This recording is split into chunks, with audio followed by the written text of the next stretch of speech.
ਸੋਮਵਾਰ ਆ ਫਰਵਰੀ ਦਾ।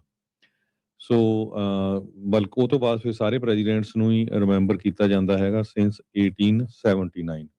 ਸੋ founding father George Washington, ਜਿਨ੍ਹਾਂ ਨੇ ਕੰਟੀਨੈਂਟਲ ਆਰਮੀ ਨੂੰ ਵਿਕਟਰੀ ਲੈ ਕੇ ਦਿੱਤੀ ਸੀ ਅਮਰੀਕਨ ਰੈਵੋਲੂਸ਼ਨ ਵੇ ਦੇ ਵਿੱਚ, ਸੋ ਉਹਨਾਂ ਦੀ ਯਾਦ ਦੇ ਵਿੱਚ ਮਨਾਇਆ ਜਾਂਦਾ। ਬਾਅਦ ਦੇ ਵਿੱਚ ਲਿੰਕਨ ਹੋਣਾ ਦਾ ਨਾਮ ਵੀ, ਅਬਰਾਹਮ ਲਿੰਕਨ ਹੋਣਾ ਦਾ ਵੀ ਨਾਲ ਜੋੜਿਆ ਗਿਆ ਸੀ। ਉਹਨਾਂ ਦਾ ਵੀ ਬਰਥਡੇ ਜੋ ਸੇਮ ਡੇਟ ਤੇ ਜਿਹੜਾ ਮਨਾਇਆ ਜਾਂਦਾ ਹੈਗਾ ਆ, ਕਿਉਂਕਿ ਉਹਨਾਂ ਦਾ ਫਰਵਰੀ 12 ਸੀ ਤੇ ਪਰ ਉਹ ਹੁਣ ਪ੍ਰੈਜ਼ੀਡੈਂਟ ਡੇ ਦੇ ਨਾਲ ਰਲ ਕੇ ਇਹ ਮਨਾਇਆ ਜਾਂਦਾ ਆ। ਸੋ ਪ੍ਰੈਜ਼ੀਡੈਂਟ ਡੇ ਵਾਲੇ ਦਿਨ, ਜਿਸ ਤਰ੍ਹਾਂ ਮੈਂ ਤੁਹਾਨੂੰ ਦੱਸਿਆ ਆ, ਮੋਸਟਲੀ ਜਿਹੜੇ ਫੈਡਰਲ ਆਫਿਸਰਸ ਆ ਜਾਂ ਸਟੇਟ ਆਫਿਸਰਸ ਆ ਜਾਂ ਬੈਂਕ ਆ ਉਹ ਬੰਦ ਹੈਗੀਆਂ, ਪਰ ਜਿੰਨੇ ਵੀ stores, Target, grocery store, fast food chains, ਇਹ ਸਾਰੇ ਜਿਹੜੇ ਆ ਓਪਨ ਹੁੰਦੇ ਜੀ। ਅਗਲੀਆਂ ਜਿਹੜੀਆਂ ਖਬਰਾਂ ਦੇ ਵੱਲ ਹਰਜੋਤ ਸਿੰਘ ਜੀ ਵੱਧਦੇ ਆ। Government shutdown, department of homeland security the shutdown, ਉਹਦੇ ਬਾਰੇ ਵੀ ਚਰਚਾ ਕਰਦੇ, ਪਰ ਉਸ ਤੋਂ ਪਹਿਲਾਂ ਕੁਝ ਹੋਰ ਖਬਰਾਂ ਦੇ ਉੱਤੇ ਵੀ ਨਜ਼ਰ ਮਾਰਦੇ ਜਾਈਏ। ਟੈਕਸਸ ਦੀ ਬਾਰਡਰ ਕ੍ਰਾਸਿੰਗ ਦੇ ਉੱਤੇ 6.8 ਮਿਲੀਅਨ ਡਾਲਰ ਦੀ ਲਾਗਤ ਦੀ ਕੋਕੇਨ ਸੀਜ਼ ਕੀਤੀ ਗਈ ਆ। ਕਹਿੰਦੇ ਵੀ ਇਹ ਇੱਕ ਟਰੈਕਟਰ ਟ੍ਰੇਲਰ ਟਰੱਕ ਦੇ ਵਿੱਚ ਆ ਰਹੀ ਸੀ ਤੇ ਦੱਸਿਆ ਇਹ ਗਿਆ ਸੀਗਾ ਵੀ ਟਰੱਕ ਦੇ ਵਿੱਚ ਫਰੈਸ਼ ਫਲਾਵਰਸ, ਰੋਜ਼ ਫਲਾਵਰਸ ਜਿਹੜੇ ਆ, ਕਹਿੰਦੇ ਵੀ ਉਹਨਾਂ ਨੂੰ ਟਰਾਂਸਪੋਰਟ ਕੀਤਾ ਜਾ ਰਿਹਾ ਆ। 10 ਫਰਵਰੀ ਨੂੰ ਇਹ ਜਿਹੜਾ ਡਰੱਗ ਦਾ ਸੀਜ਼ਰ ਜਿਹੜਾ ਆ ਉਹ ਵਾਪਰਦਾ ਹੈ। ਵਰਲਡ ਟ੍ਰੇਡ ਬ੍ਰਿਜ ਜਿਹੜਾ ਲੋਰੇਡੋ ਟੈਕਸਸ ਦੇ ਵਿੱਚ ਮੌਜੂਦ ਆ, CBP ਨੇ ਇਸ ਦੇ ਬਾਰੇ ਜਾਣਕਾਰੀ ਦਿੱਤੀ ਆ। CBP ਨੇ 500 ਪਾਊਂਡ ਜਿਹੜੀ ਕੋਕੇਨ ਆ, ਕਮਰਸ਼ੀਅਲ ਡਰੱਗ ਜਿਹੜਾ ਹੌਲ ਕਰ ਰਿਹਾ ਸੀ, ਫਲਾਵਰ, ਟੈਕਸਸ ਦੀ ਬਾਰਡਰ ਕ੍ਰਾਸਿੰਗ ਦੇ ਵਿੱਚ ਜਦੋਂ ਆ ਰਹੇ ਸੀ ਉਦੋਂ ਉਹਨਾਂ ਨੇ ਫੜਿਆ।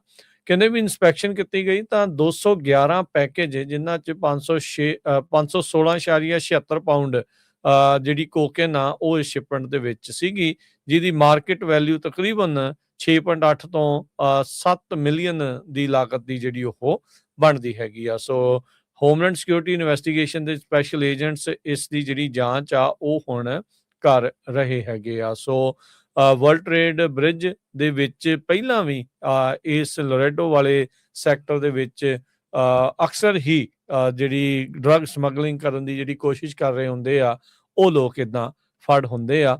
ਸੋ ਮੈਨੂੰ ਲੱਗਦਾ ਵੀ ਵੈਲੈਂਟਾਈਨ ਡੇ ਆ ਰਿਹਾ ਸੀ, ਸੋ ਫਲਾਵਰ ਆਉਣੇ ਸੀਗੇ ਇੱਧਰ, ਤੇ ਉਹਦੇ ਵਿੱਚ ਹੀ ਕਹਿੰਦੇ ਵੀ ਚੱਲ ਕੋਕਨ ਵੀ ਨਾਲ ਘਲਾ ਦਿੰਦੇ ਆ। ਪਰ ਕਹਿ ਲਓ ਵੀ ਏਜੰਟਸ ਦੀ ਜਿਹੜੀ ਮੁਸ਼ਤੈਦੀ ਆ, ਇਨਸਪੈਕਸ਼ਨਸ ਸਖਤ ਜਿਹੜੀਆਂ ਹੋਣ ਦੇ ਕਰਕੇ ਇਹ ਜਿਹੜੀ ਕੋਕੇਨ ਆ, ਜਿਹਨੇ ਆ ਕੇ ਕਮਿਊਨਿਟੀਜ਼ ਦੇ ਵਿੱਚ ਲੋਕਾਂ ਦਾ ਨਿਘਾਰ ਹੀ ਕਰਨਾ ਸੀ, ਉਸ ਨੂੰ ਸਮੇਂ ਸਿਰ ਹੀ ਫੜ ਲਿਆ ਗਿਆ ਹੈਗਾ ਜੀ।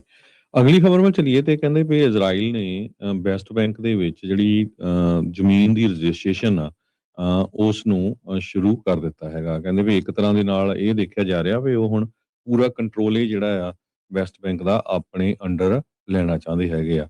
ਸੈਟਲਮੈਂਟ ਆਫ ਲੈਂਡ ਟਾਈਟਲ ਇਸ ਨੂੰ ਜਿਹੜਾ ਸ਼ੁਰੂ ਕੀਤਾ ਗਿਆ ਵੈਸਟ ਬੈਂਕ ਦੇ ਵਿੱਚ ਜਦੋਂ ਮਿਡ ਈਸਟ ਦਾ ਜੰਗ 1967 'ਚ ਹੋਈ ਸੀ, ਉਹ ਤੋਂ ਬਾਅਦ ਫਿਰ ਇਹ ਹੁਣ ਕੰਮ ਦੁਆਰਾ ਕੀ ਸ਼ੁਰੂ ਕਰ ਦਿੱਤਾ ਗਿਆ ਹੈਗਾ। ਇਜ਼ਰਾਈਲ ਦਾ ਐਂਟੀ ਸੈਟਲਮੈਂਟ ਗਰੁੱਪ ਜਿਹੜਾ ਪੀਸ ਨਾਓ, ਉਹਨਾਂ ਨੇ ਕਿਹਾ ਵੀ ਇਹ ਮੈਗਾ ਲੈਂਡ ਗ੍ਰੈਬ ਹੈਗਾ ਆ ਪੈਲਸਤੀਨੀਅਨ ਤੋਂ। ਸੋ ਇਹਦੇ ਮੁਤਾਬਕ ਇਹ ਆ ਵੀ ਜਿਹੜਾ ਸਟੇਟ ਆ ਉਹ ਆਲਮੋਸਟ ਕਹਿੰਦੇ ਵੀ ਜਿਹੜਾ ਉਹਨਾਂ ਦਾ ਏਰੀਆ ਸੀ ਹੈਗਾ, ਸੀ ਲਾਈਕ ਚਾਰਲੀ, ਉਸ ਨੂੰ ਅੰਡਰ ਕੰਟਰੋਲ ਕਰ ਲਊਗਾ। ਹੈਗਟ ਆਫਰੇਨ ਜੋ ਡਾਇਰੈਕਟਰ ਆਫ ਪੀਸ ਨਾਓ ਦੇ ਸੈਟਲਮੈਂਟ ਵਾਚ ਪ੍ਰੋਗਰਾਮ ਦੇ ਹੈਗੇ ਆ। ਏਰੀਆ ਸੀ ਦਾ ਮਤਲਬ ਇਹ ਆ ਵੀ 60% ਜਿਹੜਾ ਵੈਸਟ ਬੈਂਕ ਆ ਉਹ ਇਜ਼ਰਾਈਲ ਦੀ ਮਿਲਟਰੀ ਕੰਟਰੋਲ ਦੇ ਅੰਡਰ ਆਊਗਾ, ਜੋ 1990 ਦੇ ਵਿੱਚ ਪੈਲਸਤੀਨੀਅਨ ਤਾਂ ਇਜ਼ਰਾਈਲੀਆਂ ਦਾ ਐਗਰੀਮੈਂਟ ਹੋਇਆ ਸੀ। ਪੈਲਸਤੀਨੀਅਨ ਅਥਾਰਟੀ ਦੇ ਪ੍ਰੈਜ਼ੀਡੈਂਟ ਮਹਿਮੂਦ ਅਵਾਸ ਉਹਨਾਂ ਨੇ ਸਟੇਟਮੈਂਟ ਜਾਰੀ ਕੀਤੀ ਹੈ ਵੀ ਇਹ ਇੱਕ ਤਰ੍ਹਾਂ ਦੇ ਨਾਲ ਬਹੁਤ ਧੱਕਾ ਹੈਗਾ ਤੇ ਇੰਟਰਨੈਸ਼ਨਲ ਲਾ ਦੀ ਪੂਰੀ ਜਿਹੜੀ ਆ ਵਾਇਲੇਸ਼ਨ ਹੈਗੀ ਆ। ਸੋ ਕਹਿੰਦੇ ਵੀ ਇਹ ਇੱਕ ਤਰ੍ਹਾਂ ਨਾਲ ਡੀਫੈਕਟੋ ਅਨੈਕਸੇਸ਼ਨ ਹੈਗਾ, ਇਹ ਆਪਣੇ ਵਿੱਚ ਹੀ ਜਿਹੜਾ ਮਿਲਾਉਣ ਦੀ ਗੱਲ ਹੋ ਰਹੀ ਹੈਗੀ ਆ। ਉਹਨਾਂ ਨੇ ਇੰਟਰਨੈਸ਼ਨਲ ਕਮਿਊਨਿਟੀ ਨੂੰ ਇਹ ਕਿਹਾ, ਸਪੈਸ਼ਲੀ UN ਸਿਕਿਉਰਿਟੀ ਕਾਉਂਸਲ ਨੂੰ ਤੇ US ਨੂੰ, ਤੇ ਤੁਹਾਨੂੰ ਇਮੀਡੀਏਟਲੀ ਇਸ ਮਾਮਲੇ ਦੇ ਵਿੱਚ ਇੰਟਰਵੀਨ ਕਰਨਾ ਚਾਹੀਦਾ ਹੈਗਾ।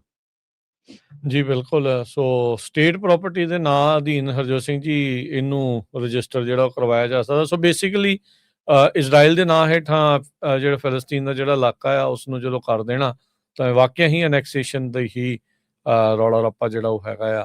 ਇੱਕ ਚੀਜ਼ ਜਿਹੜੀ ਦੇਖੀ ਗਈ ਹੈ, ਉੱਦਾਂ ਅਮਰੀਕਾ ਦੇ ਵਿੱਚ ਹੁਣ ਜਿਹੜਾ ਹਰਜੋਤ ਸਿੰਘ ਜੀ ਰੌਲਾ ਰੱਪਾ ਇਜ਼ਰਾਈਲ ਦਾ ਕੰਟਰੋਲ ਅਮਰੀਕਾ ਦੇ ਉੱਤੇ, ਅਮਰੀਕਨ ਪੋਲੀਟੀਸ਼ੀਅਨਸ ਦੇ ਉੱਤੇ, ਉਹ ਕਾਫੀ ਜ਼ਿਆਦਾ ਮੁੱਦਾ ਜਿਹੜਾ ਭਖਿਆ ਆ। ਕੱਲ ਟਰੰਪ ਹੁਣਾਂ ਦੀ ਐਡਮਿਨਿਸਟ੍ਰੇਸ਼ਨ ਚੋਂ ਹੀ ਇੱਕ ਬੀਬੀ, ਮੈਨੂੰ ਉਹਨਾਂ ਦਾ ਨਾਮ ਵਿਸਰ ਗਿਆ, ਉਹਨੇ ਪੈਲਸਟੀਨ ਵਾਲੀ ਜਿਹੜੀ ਪਿੰਨ ਆਪਣੇ ਕੋਟ ਦੇ ਉੱਤੇ ਲਾ ਕੇ ਮੀਟਿੰਗ ਦੇ ਵਿੱਚ ਹਿੱਸਾ ਜਿਹੜਾ ਉਹ ਲਿਆ ਸੀਗਾ ਬੀਤੇ ਜੀ ਦਿਨਾਂ 'ਚ। ਸੋ ਅਸਰ ਪੈ ਰਿਹਾ ਹੈ ਚੀਜ਼ਾਂ ਦਾ, ਜਿਹੜਾ ਉਹ ਜੋ ਰੌਲਾ ਰੱਪਾ ਜੋ ਹੈਗਾ ਆ ਉਸਦਾ ਅਸਰ ਪੈ ਰਿਹਾ। ਪਰ ਦੇਖੋ 21-22 ਵਾਰੀ ਆ ਕੇ ਨਿਤਨਿਆਹੂ ਟਰੰਪ ਹੁਣਾਂ ਦੇ ਇਸ ਕਾਰਜਕਾਲ ਜਾ ਕੇ ਮੀਟਿੰਗ ਜਿਹੜੀ ਉਹ ਕਰ ਚੁੱਕਾ ਆ। ਈਰਾਨ ਦੇ ਨਾਲ ਯੁੱਧ ਲੜਾਉਣ ਨੂੰ ਉਹ ਬਹੁਤ ਕਾਹਲਾ ਆ, ਅਤੇ ਐਡਮਿਨਿਸਟ੍ਰੇਸ਼ਨ ਚਾਹੁੰਦਾ ਨਹੀਂ ਹੈ ਈਰਾਨ ਦੇ ਨਾਲ ਵੀ ਸਿੱਧੀ ਜਿਹੜੀ ਲੜਾਈ ਆ ਉਹ ਲੜੀ ਜਾਵੇ। ਪਰ ਇਜ਼ਰਾਈਲ ਆਪਣਾ ਇਸ ਦੇ ਵਿੱਚ ਉਹ ਚਾਹੁੰਦਾ ਆ ਵੀ ਈਰਾਨ ਦੇ ਨਾਲ ਕਿਤੇ ਨਾ ਕਿਤੇ ਲੜਾਈ ਜਿਹੜੀ ਆ ਉਹ ਲੱਗ ਜਾਵੇ। ਸੋ ਦੇਖੋ ਕਿੱਦਾਂ ਹੁੰਦੇ ਆ, ਪੁਸ਼ਬੈਕ ਮਿਲ ਰਹੀ ਆ, ਤੇ ਉਮੀਦ ਇਹੀ ਕਰਦੇ ਆ ਵੀ ਇੱਦਾਂ ਦੀ ਨੌਬਤ ਜਿਹੜੀ ਉਹ ਨਾ ਆਵੇ। ਬੀਤੇ ਹਫ਼ਤਿਆਂ ਦੇ ਵਿੱਚ ਈਰਾਨ ਦੇ ਨਾਲ ਮੀਟਿੰਗਸ ਜਿਹੜੀਆਂ ਜ਼ਰੂਰ ਹੋਈਆਂ। ਟਰੰਪ ਹੁਣਾਂ ਨੇ ਵੀ ਇਸ਼ਾਰਾ ਜਿਹੜਾ ਉਹ ਇਸ ਪਾਸੇ ਵੱਲੋਂ ਕੀਤਾ ਸੀਗਾ, ਵੀ ਕਹਿੰਦੇ ਵੀ ਆਈ ਨੋ ਵੀ ਅਜੇ ਹਾਲ ਦੀ ਘੜੀ ਬੇਸਿੱਟਾ ਨੇ, ਪਰ ਗੱਲਬਾਤ ਜਿਹੜੀ ਉਹ ਆਪਾਂ ਅਜੇ ਹੋਰ ਕਰਕੇ ਦੇਖਾਂਗੇ ਈਰਾਨ ਦੇ ਨਾਲ। ਜੀ ਜੀ ਅਗਲੀ ਖਬਰ ਵੱਲ ਚਲੀਏ ਤੇ ਆਪਾਂ ਅਮਰੀਕਾ ਵੱਲ ਨੂੰ ਆਉਂਦੇ ਹਾਂ। ਡਿਪਾਰਟਮੈਂਟ ਆਫ ਹੋਮਲੈਂਡ ਸਿਕਿਉਰਿਟੀ ਕਹਿੰਦੇ ਵੀ ਸ਼ਟਡਾਊਨ ਆ, ਕਿਉਂਕਿ ਫੰਡਿੰਗ ਹੋ ਨਹੀਂ ਸਕੀ, ਫੰਡਿੰਗ ਦੇ ਵਿੱਚ ਲੈਪਸ ਹੋਇਆ ਹੈਗਾ, ਤੇ ਕਾਂਗਰਸ ਆਲਰੇਡੀ ਘਰਾਂ ਨੂੰ ਚਲ ਗਈ ਹੈਗੀ ਆ, ਜਿੰਨੇ ਵੀ ਕਾਂਗਰਸਮੈਨ ਕਾਂਗਰਸਵੂਮਨ ਹੈਗੇ ਆ। ਸੋ ਇਹਦਾ ਅਸਰ ਜਿਹੜਾ ਆ ਕਾਫੀ ਜ਼ਿਆਦਾ ਪੈਣ ਜਾ ਰਿਹਾ ਹੈ, ਕਿਉਂਕਿ 2,60,000 ਲੋਕ ਜੋ ਆ ਉਹ ਕੰਮ ਕਰਦੇ ਆ ਡਿਪਾਰਟਮੈਂਟ ਆਫ ਹੋਮਲੈਂਡ ਸਿਕਿਉਰਿਟੀ ਨੂੰ। ਸੋ ਉਹਨਾਂ ਦੀ ਜਿਹੜੀ ਤਨਖਾਹ ਆ ਉਹ ਰੁਕੂਗੀ, ਤੇ ਇਸੇ ਤਰ੍ਹਾਂ TSA ਜੋ 에ਅਰਪੋਰਟਸ ਦੇ ਉੱਤੇ ਹੈਗੀ ਆ, ਟਰਾਂਸਪੋਰਟੇਸ਼ਨ ਸਿਕਿਉਰਿਟੀ ਏਜੰਸੀ, ਉਹਨਾਂ ਦੀ ਤਨਖਾਹ ਨਹੀਂ ਮਿਲਣੀ, ਪਰ ਕੰਮ ਉਹਨਾਂ ਨੂੰ ਕਰਨਾ ਪੈਣਾ ਹੈਗਾ ਆ। ਸੋ GOP ਨੇ ਇੱਕ ਵਾਰੀ ਫੇਰ ਡੈਮੋਕ੍ਰੇਟਸ ਨੂੰ ਇਹ ਕਿਹਾ ਹੈਗਾ ਵੀ ਸਾਨੂੰ ਰਲ ਕੇ ਇਹਦੇ ਉੱਤੇ ਕੰਮ ਕਰਨਾ ਚਾਹੀਦਾ ਜਲਦੀ ਤੋਂ ਜਲਦੀ, ਨਹੀਂ ਤਾਂ ਇਹ ਇੱਕ ਵੱਡੀ ਪ੍ਰੋਬਲਮ ਬਣਨ ਜਾ ਰਹੀ ਹੈਗੀ ਆ। ਹਜੇ ਕੋਈ ਕਲੀਅਰ ਪਾਥ ਹੋਇਆ ਨਹੀਂ ਹੈ, ਕਿਉਂਕਿ ਜਦੋਂ ਤੋਂ 2 ਜਣਿਆਂ ਦੀ ਮੌਤ ਹੋਈ ਹੈਗੀ ਆ, ਐਲੈਕਸ ਪ੍ਰੈਟੀ ਤੇ ਰੇਨੇ ਗੁੱਡ ਹੋਣਾ ਦੀ, ਮਿਨੇਐਪੋਲਿਸ ਦੇ ਵਿੱਚ, ਉਸ ਤੋਂ ਬਾਅਦ ਜਿਹੜੀ ਟੈਨਸ਼ਨ ਆ ਉਹ ਬਹੁਤ ਜ਼ਿਆਦਾ ਵਧੀ ਸੀ। ਤੇ ਹਾਲਾਂਕਿ ਮਿਨੇਐਪੋਲਿਸ ਤੋਂ ਉਹ ਜਿਹੜੇ ਹੋਮਲੈਂਡ ਸਿਕਿਉਰਿਟੀ ਦੇ ਜੋ ਪਰਸਨਲ ਆ ਉਹਨਾਂ ਨੂੰ ਬਹੁਤ ਵੱਡੀ ਗਿਣਤੀ 'ਚ ਰਿਮੂਵ ਕਰ ਲਿਆ ਗਿਆ ਹੈਗਾ ਆ। ਪਰ ਪਾਰਸ਼ੀਅਲ ਗਵਰਨਮੈਂਟ ਸ਼ਟਡਾਊਨ, ਜਿਹਦੇ ਵਿੱਚ ਕਾਂਗਰੈਸ਼ਨਲ ਡੈਮੋਕ੍ਰੇਟਸ ਤੇ ਪ੍ਰੈਜ਼ੀਡੈਂਟ ਡੋਨਲਡ ਟਰੰਪ ਉਹਨਾਂ ਦੀ ਟੀਮ ਕਿਸੇ ਤਰ੍ਹਾਂ ਐਗਰੀਮੈਂਟ ਦੇ ਉੱਤੇ ਜਿਹੜੀ ਉਹਨਾਂ ਦੀ ਡੀਲ ਨਹੀਂ ਬਣ ਸਕੀ, ਤਾਂ ਕਿ ਉਹਨਾਂ ਨੇ ਸਤੰਬਰ ਮਹੀਨੇ ਤੱਕ ਜੋ ਡਿਪਾਰਟਮੈਂਟ ਆਫ ਹੋਮਲੈਂਡ ਸਿਕਿਉਰਿਟੀ ਨੂੰ ਫੰਡਿੰਗ ਕਰਨਾ ਸੀਗਾ। ਸੋ ਡੈਮੋਕ੍ਰੇਟਸ ਮੰਗ ਰਹੇ ਆ ਬਾਰ-ਬਾਰ ਵੀ ਚੇਂਜਸ ਹੋਣੀਆਂ ਚਾਹੀਦੀਆਂ, ਤੁਹਾਡਾ ਜਿਹੜਾ ਇਮੀਗ੍ਰੇਸ਼ਨ ਦੇ ਆਪਰੇਸ਼ਨ ਆ ਜਿਸ ਹਿਸਾਬ ਨਾਲ ਤੁਸੀਂ ਕੰਡਕਟ ਕਰ ਰਹੇ ਆ, ਉਹਦੇ ਨਾਲ ਫੇਟਲ ਸ਼ੂਟਿੰਗਸ ਹੋਈਆਂ, 2 ਅਮਰੀਕਨ ਸਿਟੀਜ਼ਨ ਮਾਰੇ ਗਏ ਆ, ਬਹੁਤ ਸਾਰੇ ਜਿਹੜੇ ਇਮੀਗ੍ਰੈਂਟਸ ਜਾਂ ਜਿਹੜੇ ਸਿਟੀਜ਼ਨ ਆ, ਨੈਚੁਰਲਾਈਜ਼ ਸਿਟੀਜ਼ਨ, ਉਹਨਾਂ ਨੂੰ ਅਰੈਸਟ ਕੀਤਾ ਗਿਆ ਹੈਗਾ। ਸੋ ਕਾਂਗਰਸ ਹੁਣ ਰਿਸੈਸ ਤਾਈਂ ਆ, ਫਰਵਰੀ 23 ਤਾਈਂ, ਤੇ ਉਹ ਤੋਂ ਬਾਅਦ ਦੇਖੋ ਕੀ ਬਣਦਾ ਆ। ਪਰ ਇੱਕ ਹਫ਼ਤਾ ਤਾਂ ਹੁਣ ਇਸ ਹਿਸਾਬ ਦੇ ਨਾਲ ਇੱਦਾਂ ਹੀ ਚੱਲੂਗਾ। Transportation security administration, FEMA, federal emergency management agency, US coast guard, secret service, US immigration custom enforcement ਤੇ US ਕਸਟਮ ਤੇ ਬਾਰਡਰ ਪ੍ਰੋਟੈਕਸ਼ਨ, ਇਹ ਸਾਰਿਆਂ ਦੀ ਜਿਹੜੀ ਆ ਹੁਣ ਤਨਖਾਹ ਆ ਉਹ ਰੁਕ ਗਈ ਹੈਗੀ ਆ। ਜੀ ਹਰਜੋਤ ਸਿੰਘ ਜੀ, ਬਹੁਤਿਆਂ ਨੂੰ ਸ਼ਾਇਦ ਨਹੀਂ ਪਤਾ ਹੋਊਗਾ, ਆਪਾਂ ਉਹਨਾਂ ਦੀ ਜਾਣਕਾਰੀ ਲਈ ਦੱਸਦੇ ਜਾਈਏ ਤਾਂ DHS ਦੇ ਅੰਡਰ 16 ਮਹਿਕਮੇ ਆਉਂਦੇ ਨੇ।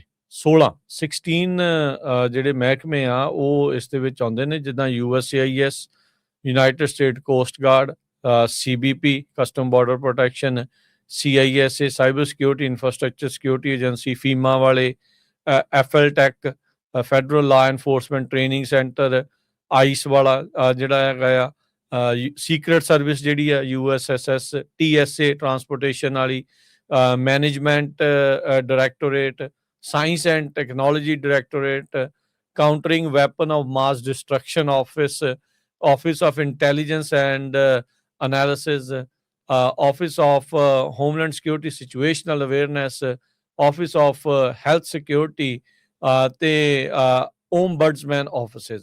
ਸੋ ਇਹ 16 ਮਹਿਕਮੇ DHS ਦੇ ਅੰਡਰ ਆਉਂਦੇ ਆ। ਸੋ ਇਹਨਾਂ ਦੀ ਫੰਡਿੰਗ ਬੰਦ ਹੋਣ ਦੇ ਨਾਲ ਕਈਆਂ ਦੇ ਉੱਤੇ ਅਸਰ ਪਊਗਾ। ਉੱਦਾਂ USCIS ਪਿਓਰਲੀ ਰਨ ਕਰਦੀ ਆ ਤੁਹਾਡੀਆਂ ਜਿਹੜੇ ਦਿੱਤੀਆਂ ਹੋਈਆਂ ਫੀਸਾਂ ਦੇ ਆਧਾਰ ਦੇ ਉੱਤੇ, ਸੋ ਮੇ ਬੀ ਉਹ ਚੱਲਦੀ ਜਿਹੜੀ ਉਹ ਰਹੂਗੀ, ਪਰ ਇਹਨਾਂ 16 ਮਹਿਕਮਿਆਂ ਦੇ ਕੰਮਕਾਜ ਦੇ ਵਿੱਚ ਫਰਕ ਜਿਹੜਾ ਉਹ ਪਊਗਾ। ਜਿੱਦਾਂ ਤੁਸੀਂ ਦੱਸਿਆ ਵੀ ਡੈਮੋਕ੍ਰੇਟਸ ਆਪਣੀਆਂ ਮੰਗਾਂ ਦੇ ਉੱਤੇ ਅੜੇ ਹੋਏ ਆ ਵੀ ਮਾਸਕ ਹਟਾਓ, ਬੋਡੀ ਕੈਮਰੇ ਸਾਰਿਆਂ ਦੇ ਜਿਹੜੇ ਉਹ ਲਾਓ, ਫੋਰਸ ਯੂਜ਼ ਦੇ ਜਿਹੜੇ ਟ੍ਰੇਨਿੰਗ ਆ ਉਹਨੂੰ ਦੱਸੋ ਵੀ ਕਿਹੜੇ ਸਿਚੁਏਸ਼ਨ ਦੇ ਵਿੱਚ ਜਿਹੜੀ ਫੋਰਸ ਪਾਲਿਸੀ ਹੈ, ਯੂਜ਼ ਆਫ ਫੋਰਸ ਪਾਲਿਸੀ ਕਿੱਦਾਂ ਜਿਹੜੀ ਉਹ ਵਰਤੀ ਜਿਹੜੀ ਉਹ ਜਾ ਸਕਦੀ ਹੈਗੀ ਆ। ਸੋ ਇਹ ਸਾਰੀਆਂ ਚੀਜ਼ਾਂ ਨੂੰ ਲੈ ਕੇ ਜਿਹੜੀਆਂ ਮੰਗਾਂ ਆ ਉਹ ਚੱਲ ਰਹੀਆਂ ਆ। ਕੱਲ ਇੱਕ ਵਾਰੀ ਫਿਰ ਜਿਹੜੇ ਹੈਗੇ ਨੇ ਚੱਕ ਸ਼ੂਮਰ, ਉਹਨਾਂ ਨੇ ਕਿਹਾ ਵੀ ਡਿਪਾਰਟਮੈਂਟ ਆਫ ਹੋਮਲੈਂਡ ਸਿਕਿਉਰਿਟੀ ਨੂੰ ਇਹ ਜਿਹੜੀਆਂ ਰਿਫਾਰਮਸ ਕਰਨ ਵਾਲੀਆਂ ਗੱਲਾਂ ਆ ਇਹ ਕਾਮਨ ਸੈਂਸ ਆ, ਤੇ ਇਸ ਦੇ ਵਿੱਚ ਕਹਿੰਦੇ we need mask off, cameras on, we need every police, every immigration officers to be identified ਵੀ ਹੈ ਕੌਣ ਆ। ਸੋ ਉਹਨਾਂ ਨੇ ਜਿਹੜੀਆਂ ਇਹ ਕਾਮਨ ਸੈਂਸ ਪ੍ਰਪੋਜ਼ਲ ਦੀ ਗੱਲ ਜਿਹੜੀ ਉਹ ਆਖੀ ਆ। ਬੀਤੇ ਦਿਨਾਂ 'ਚ ਓਵਰਆਲ ਮੈਨੂੰ ਲੱਗਦਾ 10 ਕੁ ਮੰਗਾਂ ਇਹਨਾਂ ਨੇ ਜਿਹੜੀਆਂ ਉਹ ਰੱਖੀਆਂ ਹੈਗੀਆਂ ਆ। ਸੋ ਉਹ ਇਹਨਾਂ ਸਾਰਿਆਂ ਦੇ ਬੰਦ ਹੋਣ ਦੇ ਬਾਵਜੂਦ ਕਹਿੰਦੇ ਆਈਸ ਤੇ ਜਿਹੜੀ CBP ਆ ਉਹਨਾਂ ਦੇ ਉੱਤੇ ਬਹੁਤਾ ਅਸਰ ਨਹੀਂ ਜਿਹੜਾ ਉਹ ਪੈਂਦਾ। ਸੋ ਉਹ ਆਪਣਾ ਕੰਮਕਾਜ, ਆਈਸ ਦੀ ਜਿਹੜੀ ਇਨਫੋਰਸਮੈਂਟ ਤੇ ਉਹ ਸਾਰੀਆਂ ਚੀਜ਼ਾਂ ਚੱਲਦੀਆਂ ਰਹਿਣਗੀਆਂ। ਪਰ ਇੱਥੇ ਜਿਹੜਾ ਹਰਜੋਤ ਸਿੰਘ ਜੀ ਉਹਨਾਂ ਲੋਕਾਂ ਦੇ ਉੱਤੇ, ਉਹਨਾਂ ਇੰਪਲੋਈਜ਼ ਦੇ ਉੱਤੇ ਜਿਹੜਾ ਸਵਾਲ ਆਊਗਾ ਜਿਹੜੇ ਬੋਨਸਿਸ ਦੇ ਲਈ ਤੇ ਲਾਲਚ ਦੇ ਲਈ ਇਹਨਾਂ ਨੇ ਜਿਹੜੀਆਂ ਏਜੰਸੀਜ਼ ਜੁਆਇਨ ਕੀਤੀਆਂ ਸੀਗੀਆਂ, ਵੀ ਕੀ ਉਹ ਕੰਟੀਨਿਊ ਰੱਖਣਗੇ ਇਸ ਚੀਜ਼ ਨੂੰ ਲੈ ਕੇ? ਕਿਉਂਕਿ ਇੱਕ ਉਹਨਾਂ ਦਾ ਕਹਿ ਸਕਦੇ ਹਾਂ ਵੀ ਦਿਮਾਗ ਦੇ ਵਿੱਚ ਹੁੰਦਾ ਵੀ ਮਨੀ ਮਿਲਣੀ ਹੈ ਤਾਂ ਜਾਣਾ ਆ, ਜੇ ਉਹ ਨਹੀਂ ਮਿਲੂਗੀ ਤਾਂ ਕਿੰਨਾ ਕੁ ਚਿਰ ਜਿਹੜਾ ਉਹ ਕੰਮ ਉਸ ਤਰੀਕੇ ਦੇ ਨਾਲ ਕਰਨਗੇ। ਫੀਮਾ ਦੇ ਜਿਹੜੇ ਇੰਪਲੋਈਜ਼ ਆ, ਕੋਈ ਨਾ ਕੋਈ ਡਿਜ਼ਾਸਟਰ ਆਇਆ ਰਹਿੰਦਾ ਆ। 85% ਜਿਹੜੇ ਕਹਿੰਦੇ ਵੀ ਫੀਮਾ ਦੇ ਇੰਪਲੋਈ ਆ ਉਹ ਵਰਕ ਵਿਦਆਊਟ ਪੇ ਸ਼ਟਡਾਊਨ ਦੇ ਵਿੱਚ ਉਹਨਾਂ ਦਾ ਕੰਮ ਕਰਨਗੇ। 95% TSA ਦੇ ਜਿਹੜੇ ਇੰਪਲੋਈਜ਼ ਆ, ਜਦੋਂ ਹੁਣ ਆਪਾਂ ਟਰੈਵਲ ਕਰਨਾ ਆ ਤਾਂ TSA ਨੇ ਤੁਹਾਡੀ ਸਾਰਿਆਂ ਦੀ ਸਿਕਿਉਰਿਟੀ ਚੈੱਕ ਕਰਨੀ ਹੁੰਦੀ ਆ, ਤੇ ਜੇ ਛੁੱਟੀ ਤੇ ਇਹਨਾਂ ਨੂੰ ਘੱਲ ਦਿੱਤਾ ਜਾਵੇ ਫਿਰ ਤਾਂ 에ਅਰਪੋਰਟ ਸਾਰੇ ਬੰਦ ਹੋ ਜਾਣਗੇ। ਸੋ TSA ਦੇ ਜੇ ਕਹਿੰਦੇ 95% ਜਿਹੜੇ ਇੰਪਲੋਈ ਆ, ਤਕਰੀਬਨ 60,000 ਇੰਪਲੋਈ, ਉਹਨਾਂ ਨੂੰ ਰਿਕੁਆਇਰਮੈਂਟ ਆ ਵੀ ਸ਼ਟਡਾਊਨ ਦੇ ਵਿੱਚ ਵੀ ਉਹਨਾਂ ਨੂੰ ਕੰਮ ਕਰਨਾ ਪਊਗਾ, ਤਾਂ ਜੋ ਜਿਹੜੇ 에ਅਰਪੋਰਟ ਦੇ ਡਿਲੇਜ਼ ਆ ਉਹਨਾਂ ਨੂੰ ਰੋਕਿਆ ਜਿਹੜਾ ਜਾ ਸਕੇ। ਪਿਛਲੀ ਵਾਰ ਹਰਜੋਤ ਸਿੰਘ ਜੀ ਯਾਦ ਹੋਣਾ ਜਦੋਂ 43 ਦਿਨ ਦਾ ਸ਼ਟਡਾਊਨ ਹੋਇਆ ਸੀਗਾ, 에ਅਰ ਟ੍ਰੈਫਿਕ ਕੰਟਰੋਲ ਵਾਲਿਆਂ ਦਾ ਕਿੰਨਾ ਜਿਹੜਾ ਉਹ ਰੌਲਾ ਰੱਪਾ ਪੈਂਦਾ ਰਿਹਾ ਵੀ ਉਹ ਨਹੀਂ ਛੁੱਟੀ, ਉਹ ਛੁੱਟੀ ਤੇ ਚਲੇ ਗਏ, ਉਹ ਆਏ ਨਹੀਂ, ਡਿਲੇਜ਼ ਜਿਹੜੇ ਉਹ ਬਹੁਤ ਜ਼ਿਆਦਾ ਹੋ ਗਏ। ਸੋ ਹੁਣ ਇਹ ਦੇਖਦੇ ਆ ਵੀ ਇਹਦੇ ਵਿੱਚ ਹੁਣ ਕਿੱਦਾਂ ਦਾ ਅਸਰ ਜਿਹੜਾ ਉਹ ਪੈ ਸਕਦਾ ਹੈਗਾ ਆ। ਪਰ ਇਹ ਆ ਵੀ 16 ਮਹਿਕਮਿਆਂ ਦੇ ਉੱਤੇ ਜਿਹੜੇ ਡਿਪਾਰਟਮੈਂਟ ਆਫ ਹੋਮਲੈਂਡ ਸਿਕਿਉਰਿਟੀ ਦੇ ਅੰਦਰ ਆਉਂਦੇ ਆ, ਅੰਡਰ ਆਉਂਦੇ ਆ, ਉਹ ਉਹਨਾਂ ਦੀ ਜਿਹੜੀ ਫੰਡਿੰਗ ਬੰਦ ਹੋਣ ਦੇ ਨਾਲ ਵੱਡੇ ਚੀਜ਼ਾਂ ਦੇ ਉੱਤੇ ਜਿਹੜਾ ਵਿਘਨ ਆ ਉਹ ਪੈ ਸਕਦਾ ਆ। ਜਿਹੜੇ ਕੁਝ ਕ੍ਰਿਟਿਕਸ ਆ ਉਹ ਇਹ ਵੀ ਨਾਲ ਕਹਿ ਰਹੇ ਆ, ਕਹਿੰਦੇ ਵੀ ਗਵਰਨਮੈਂਟ ਸ਼ਟਡਾਊਨ ਹੋਣ ਦੇ ਨਾਲ, ਇਨਫੈਕਟ DHS ਸ਼ਟਡਾਊਨ ਹੋਣ ਦੇ ਨਾਲ ਜਿਹੜੀ ਓਵਰਸਾਈਟ ਦੀ ਇਹ ਮੰਗ ਕਰ ਰਹੇ ਆ, ਉਹ ਓਵਰਸਾਈਟ ਕਰਨੀ ਸਗੋਂ ਹੋਰ ਔਖੀ ਹੋ ਜੂਗੀ, ਕਿਉਂਕਿ DHS ਦੇ ਜਿਹੜੇ ਵਾਚਡੌਗ ਆ ਉਹ ਕਹਿੰਦੇ ਵੀ ਸਾਡੇ ਕੋਲ ਇਨਫੋਰਮੇਸ਼ਨ ਜਿਹੜੀ ਇਸ ਦੇ ਵਿੱਚ ਬਾੜੀ ਜਿਹੜੀ ਉਹ ਪ੍ਰਾਪਤ ਨਹੀਂ ਹੋ ਸਕੂਗੀ ਜੇ ਇਮੀਗ੍ਰੇਸ਼ਨ ਇਨਫੋਰਸਮੈਂਟ ਓਵਰਸਾਈਟ ਨਾ ਹੋਈ। ਸੋ ਫੰਡਿੰਗ ਦਾ ਲੈਪਸ ਦਾ ਕਹਿੰਦੇ ਵੀ ਇੱਕ ਇਹ ਵੀ ਅਸਰ ਸਾਹਮਣੇ ਜਿਹੜਾ ਆ ਸਕਦਾ। ਡਿਪਾਰਟਮੈਂਟ ਦਾ ਜਿਹੜਾ ਇੰਸਪੈਕਟਰ ਜਨਰਲ ਆ ਉਹਦੇ ਨਾਲ ਉਹਨੂੰ ਕਹਿੰਦੇ ਵੀ ਸਸਪੈਂਡ ਕਰ ਦਿੱਤਾ ਜਾਂਦਾ ਹੈ ਆਪਣੇ ਜਿੰਨੇ ਵੀ ਆਡਿਟ ਤੇ ਪ੍ਰੋਬ ਚੱਲ ਰਹੇ ਆ ਉਸ ਕੰਮਕਾਜ ਤੋਂ, ਕਿਉਂਕਿ ਉਹਨਾਂ ਦੀ ਫੰਡਿੰਗ ਜਿਹੜੀ ਉਹ ਲੈਪਸ ਹੋ ਚੁੱਕੀ ਆ। ਸੋ ਓਵਰਸਾਈਟ ਵਧੇ, ਉਹ ਚੀਜ਼ਾਂ ਕਰਨ ਦੇ ਲਈ ਇਹ ਗਵਰਨਮੈਂਟ DHS ਦੀ ਜਿਹੜੀ ਫੰਡਿੰਗ ਦਾ ਸ਼ਟਡਾਊਨ ਹੋਇਆ ਆ, ਉਸ ਦੇ ਉੱਤੇ ਇਹ ਰੌਲਾ ਰੱਪਾ ਪਿਆ ਆ, ਤੇ ਉਹੀ ਸ਼ਟਡਾਊਨ ਦੇ ਕਰਕੇ ਹੋ ਸਕਦਾ ਵੀ ਓਵਰਸਾਈਟ ਹੋਰ ਜ਼ਿਆਦਾ ਜਿਹੜੀ ਉਹ ਘਟ ਜਾਵੇ। DHS ਦੇ ਇੰਸਪੈਕਟਰ ਜਨਰਲ ਦੇ ਅਧੀਨ ਇਸ ਮੌਕੇ ਹਰਜੋਤ ਸਿੰਘ ਜੀ 8 ਐਕਟਿਵ ਇਨਵੈਸਟੀਗੇਸ਼ਨਸ ਪ੍ਰੋਬਸ ਜਿਹੜੀਆਂ ਉਹ ਚੱਲ ਰਹੀਆਂ ਆ, ਜਿਹੜੀ ਮੌਜੂਦਾ ਇਮੀਗ੍ਰੇਸ਼ਨ ਕਰੈਕਡਾਊਨ ਦੇ ਨਾਲ ਸੰਬੰਧਿਤ ਆ। ਇਹਨਾਂ ਦੇ ਵਿੱਚ ਯੂਜ਼ ਆਫ ਫੇਸ਼ੀਅਲ ਰੈਕੋਗਨਾਈਜੇਸ਼ਨ ਉਹ ਤੇ ਆਈਸ ਤੇ ਏਜੰਟਸ ਦੇ ਦੁਆਰਾ ਐਕਸੈਸਿਵ ਫੋਰਸ ਦੇ ਜਿਹੜੀ ਪ੍ਰੋਬ ਆ ਉਹ ਵੀ ਉਹਨਾਂ ਦੁਆਰਾ ਜਿਹੜੀ ਉਹ ਚੱਲ ਰਹੀ ਆ। ਪਰ ਹੁਣ ਫੰਡਿੰਗ ਲੈਪਸ ਹੋਣ ਦੇ ਨਾਲ ਆਫਿਸ ਆਫ ਇੰਸਪੈਕਟਰ ਜਨਰਲ ਆ ਉਸ ਨੂੰ ਆਪਣਾ 85% ਕੰਮ ਆਡਿਟ, ਵੈਲੂਏਸ਼ਨ ਤੇ ਇਨਸਪੈਕਸ਼ਨਸ ਆ ਉਹ ਬੰਦ ਕਰਨੀਆਂ ਪੈਣਗੀਆਂ। ਵਾਈਟ ਹਾਊਸ ਦੇ ਬਾਰਡਰਸ ਆਰ ਟੌਮ ਹੋਮਨ ਉਹਨਾਂ ਨੇ ਇਹ ਕਿਹਾ ਵੀ ਐਡਮਿਨਿਸਟ੍ਰੇਸ਼ਨ ਇਸ ਗੱਲ ਤੇ ਐਗਰੀ ਕਰ ਸਕਦਾ ਆ ਵੀ ਉਹਨਾਂ ਦੇ ਜੋ ਮਾਸਕ ਪਾਏ ਹੁੰਦੇ ਹੈਗੇ ਆ ਹੋਮਲੈਂਡ ਸਿਕਿਉਰਿਟੀ ਦੇ ਜੋ ਇੰਪਲਾਈਜ਼ ਆ ਜਾਂ ਬਾਰਡਰ ਪੈਟਰੋਲ ਏਜੰਟਸ ਦੇ, ਉਹ ਰਿਮੂਵ ਕੀਤੇ ਜਾਣ। ਪਰ ਪ੍ਰੋਬਲਮ ਕਹਿੰਦੇ ਇਹ ਆ ਵੀ ਜਿਹੜੇ ਇਹ ਲੋਕ ਕੰਮ ਕਰਦੇ ਆ ਮੈਨ ਐਂਡ ਵੂਮੈਨ, ਉਹਨਾਂ ਨੇ ਆਪਣੇ ਆਪ ਨੂੰ ਵੀ ਪ੍ਰੋਟੈਕਟ ਕਰਨਾ, ਕਿਉਂਕਿ ਉਹਨਾਂ ਦੀ ਰਿਕੋਗਨੀਸ਼ਨ ਕਰਕੇ ਉਹਨਾਂ ਦੇ ਘਰਾਂ ਦੇ ਬਾਹਰ ਪ੍ਰੋਟੈਸਟ ਕੀਤੇ ਜਾ ਰਹੇ ਆ, ਉਹਨਾਂ ਨੂੰ ਜਿਹੜਾ ਆ ਫੋਲੋ ਕੀਤਾ ਜਾ ਰਿਹਾ ਹੈਗਾ। ਸੋ ਉਹਨਾਂ ਦੀ ਸੇਫਟੀ ਦਾ ਵੀ ਵੱਡਾ ਇਸ਼ੂ ਹੈਗਾ।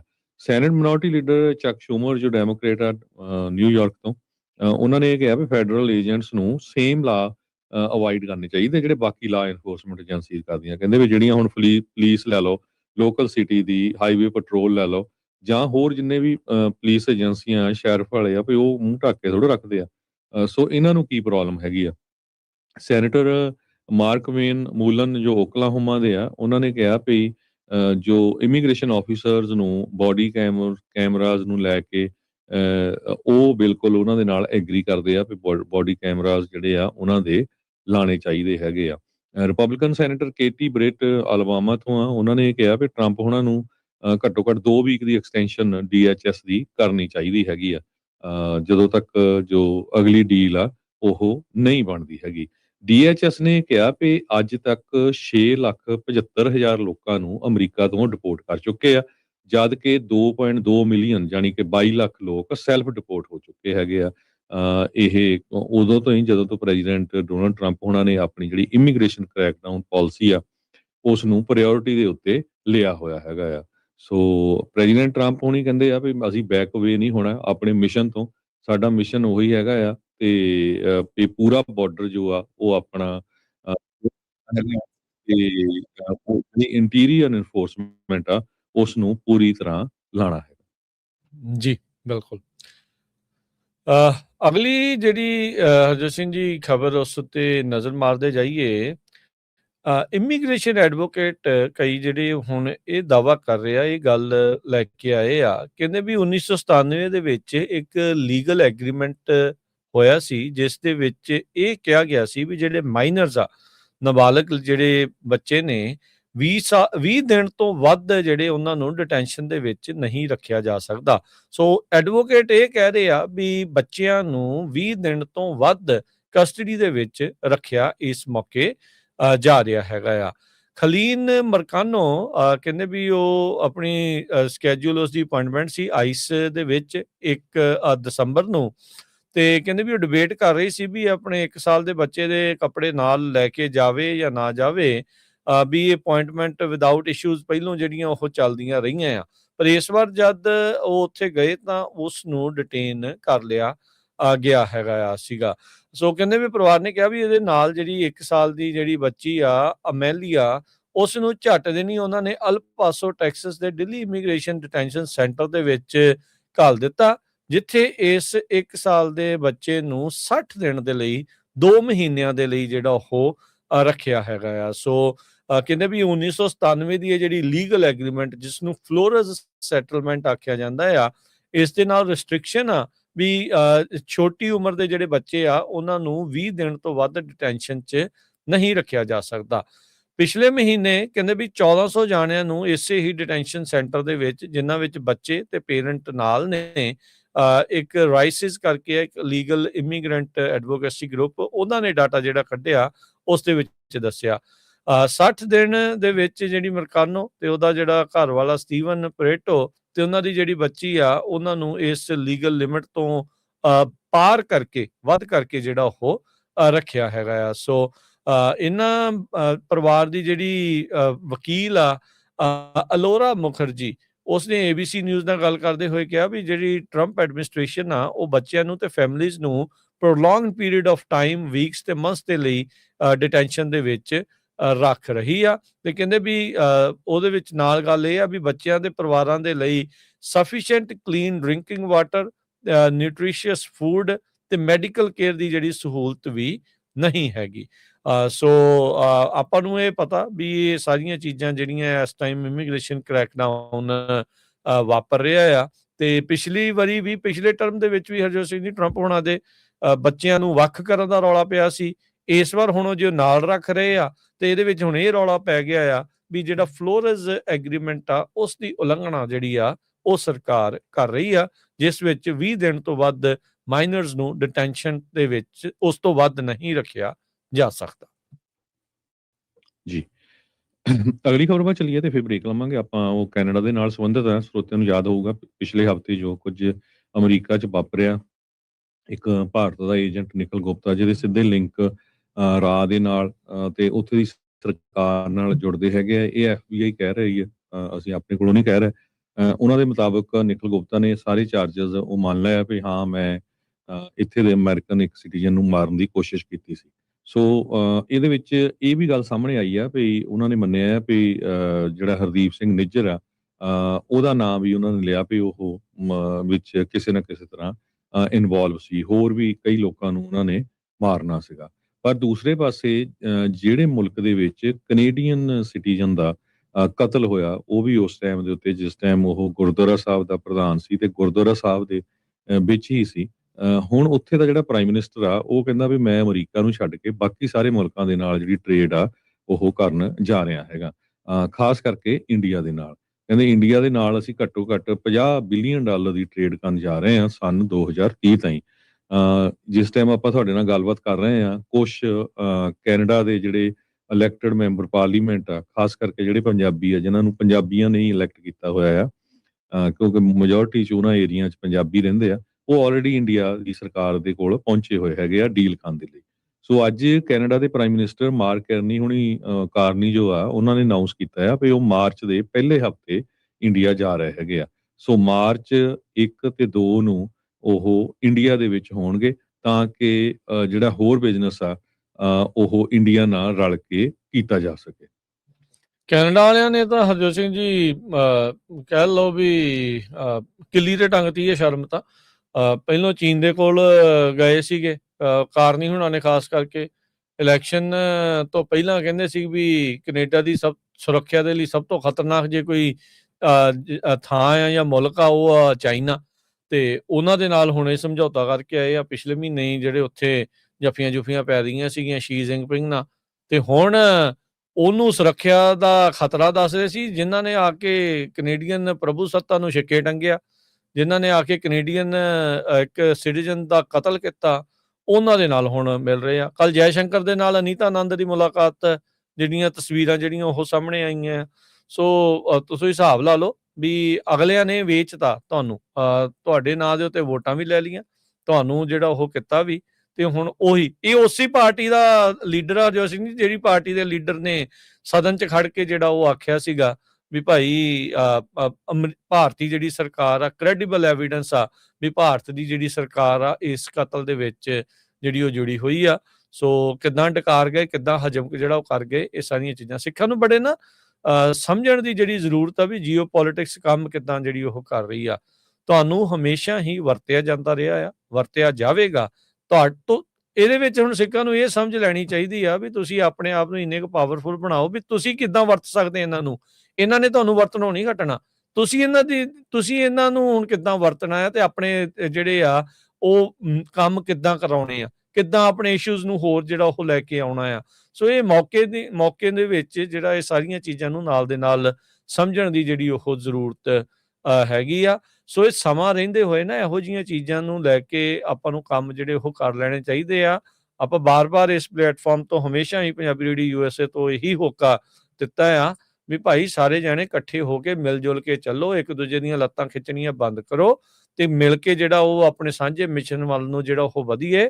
ਨਹੀਂ ਤਾਂ ਇਹਨਾਂ ਨੇ ਤੁਹਾਨੂੰ ਏਦਾਂ ਵਰਤ ਕੇ ਜਿਹੜਾ ਉਹ ਸਿੱਟ ਤੇ ਜਿਹੜਾ ਉਹ ਰਹਿਣਾ ਆ ਤੇ ਆਪਾਂ ਫਿਰ ਹਰ ਵਾਰੀ ਫਿਰ ਧੋਖਾ ਹੀ ਖਾਂਦੇ ਰਹਿਣਾ ਤੇ ਫਿਰ ਕਹਿਣਾ ਵੀ ਯਾਰ ਆਪਾਂ ਵਿਸ਼ਵਾਸ ਪਤਾ ਨਹੀਂ ਕਿਸੇ ਦੇ ਉੱਤੇ ਕਿੱਦਾਂ ਜਿਹੜਾ ਉਹ ਨਹੀਂ ਕਰਦੇ। ਪਰ ਆਪਾਂ ਨੂੰ ਇੱਕ ਸਾਂਝੇ ਤੌਰ ਦੇ ਉੱਤੇ, ਸਾਂਝੀਵਾਲਤਾ, ਭਾਈਚਾਰਕ ਤੌਰ ਦੇ ਉੱਤੇ ਆਪਾਂ ਨੂੰ ਕੋਈ ਮਿਸ਼ਨ ਮਿੱਥ ਕੇ ਇਹਨਾਂ ਦੀ ਵਰਤੋਂ ਕਿੱਦਾਂ ਕਰਨੀ ਆ, ਇਹ ਚੀਜ਼ ਦੇ ਉੱਤੇ ਜ਼ਰੂਰ ਆਪਾਂ ਨੂੰ ਵਰਕਆਊਟ ਕਰਨ ਦੀ ਜਿਹੜੀ ਉਹ ਜ਼ਰੂਰਤ ਹੈਗੀ ਆ ਜੀ। ਤੇ ਹਰਜੋਤ ਸਿੰਘ ਜੀ ਬ੍ਰੇਕ ਲਵਾਂਗੇ ਹੁਣ ਆਪਾਂ ਇੱਕ, ਤੇ ਬ੍ਰੇਕ ਤੋਂ ਬਾਅਦ ਦੇ ਵਿੱਚ ਖਬਰਾਂ ਦਾ ਸਿਲਸਿਲਾ ਪੰਜਾਬੀ ਰੇਡੀਓ USA ਦੇ ਉੱਤੇ ਜਿਹੜਾ ਉਹ ਜਾਰੀ ਰਹੇਗਾ। ਜੁੜੇ ਰਹੋ ਏਦਾਂ ਹੀ ਪੰਜਾਬੀ ਰੇਡੀਓ USA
ਬ੍ਰੇਕ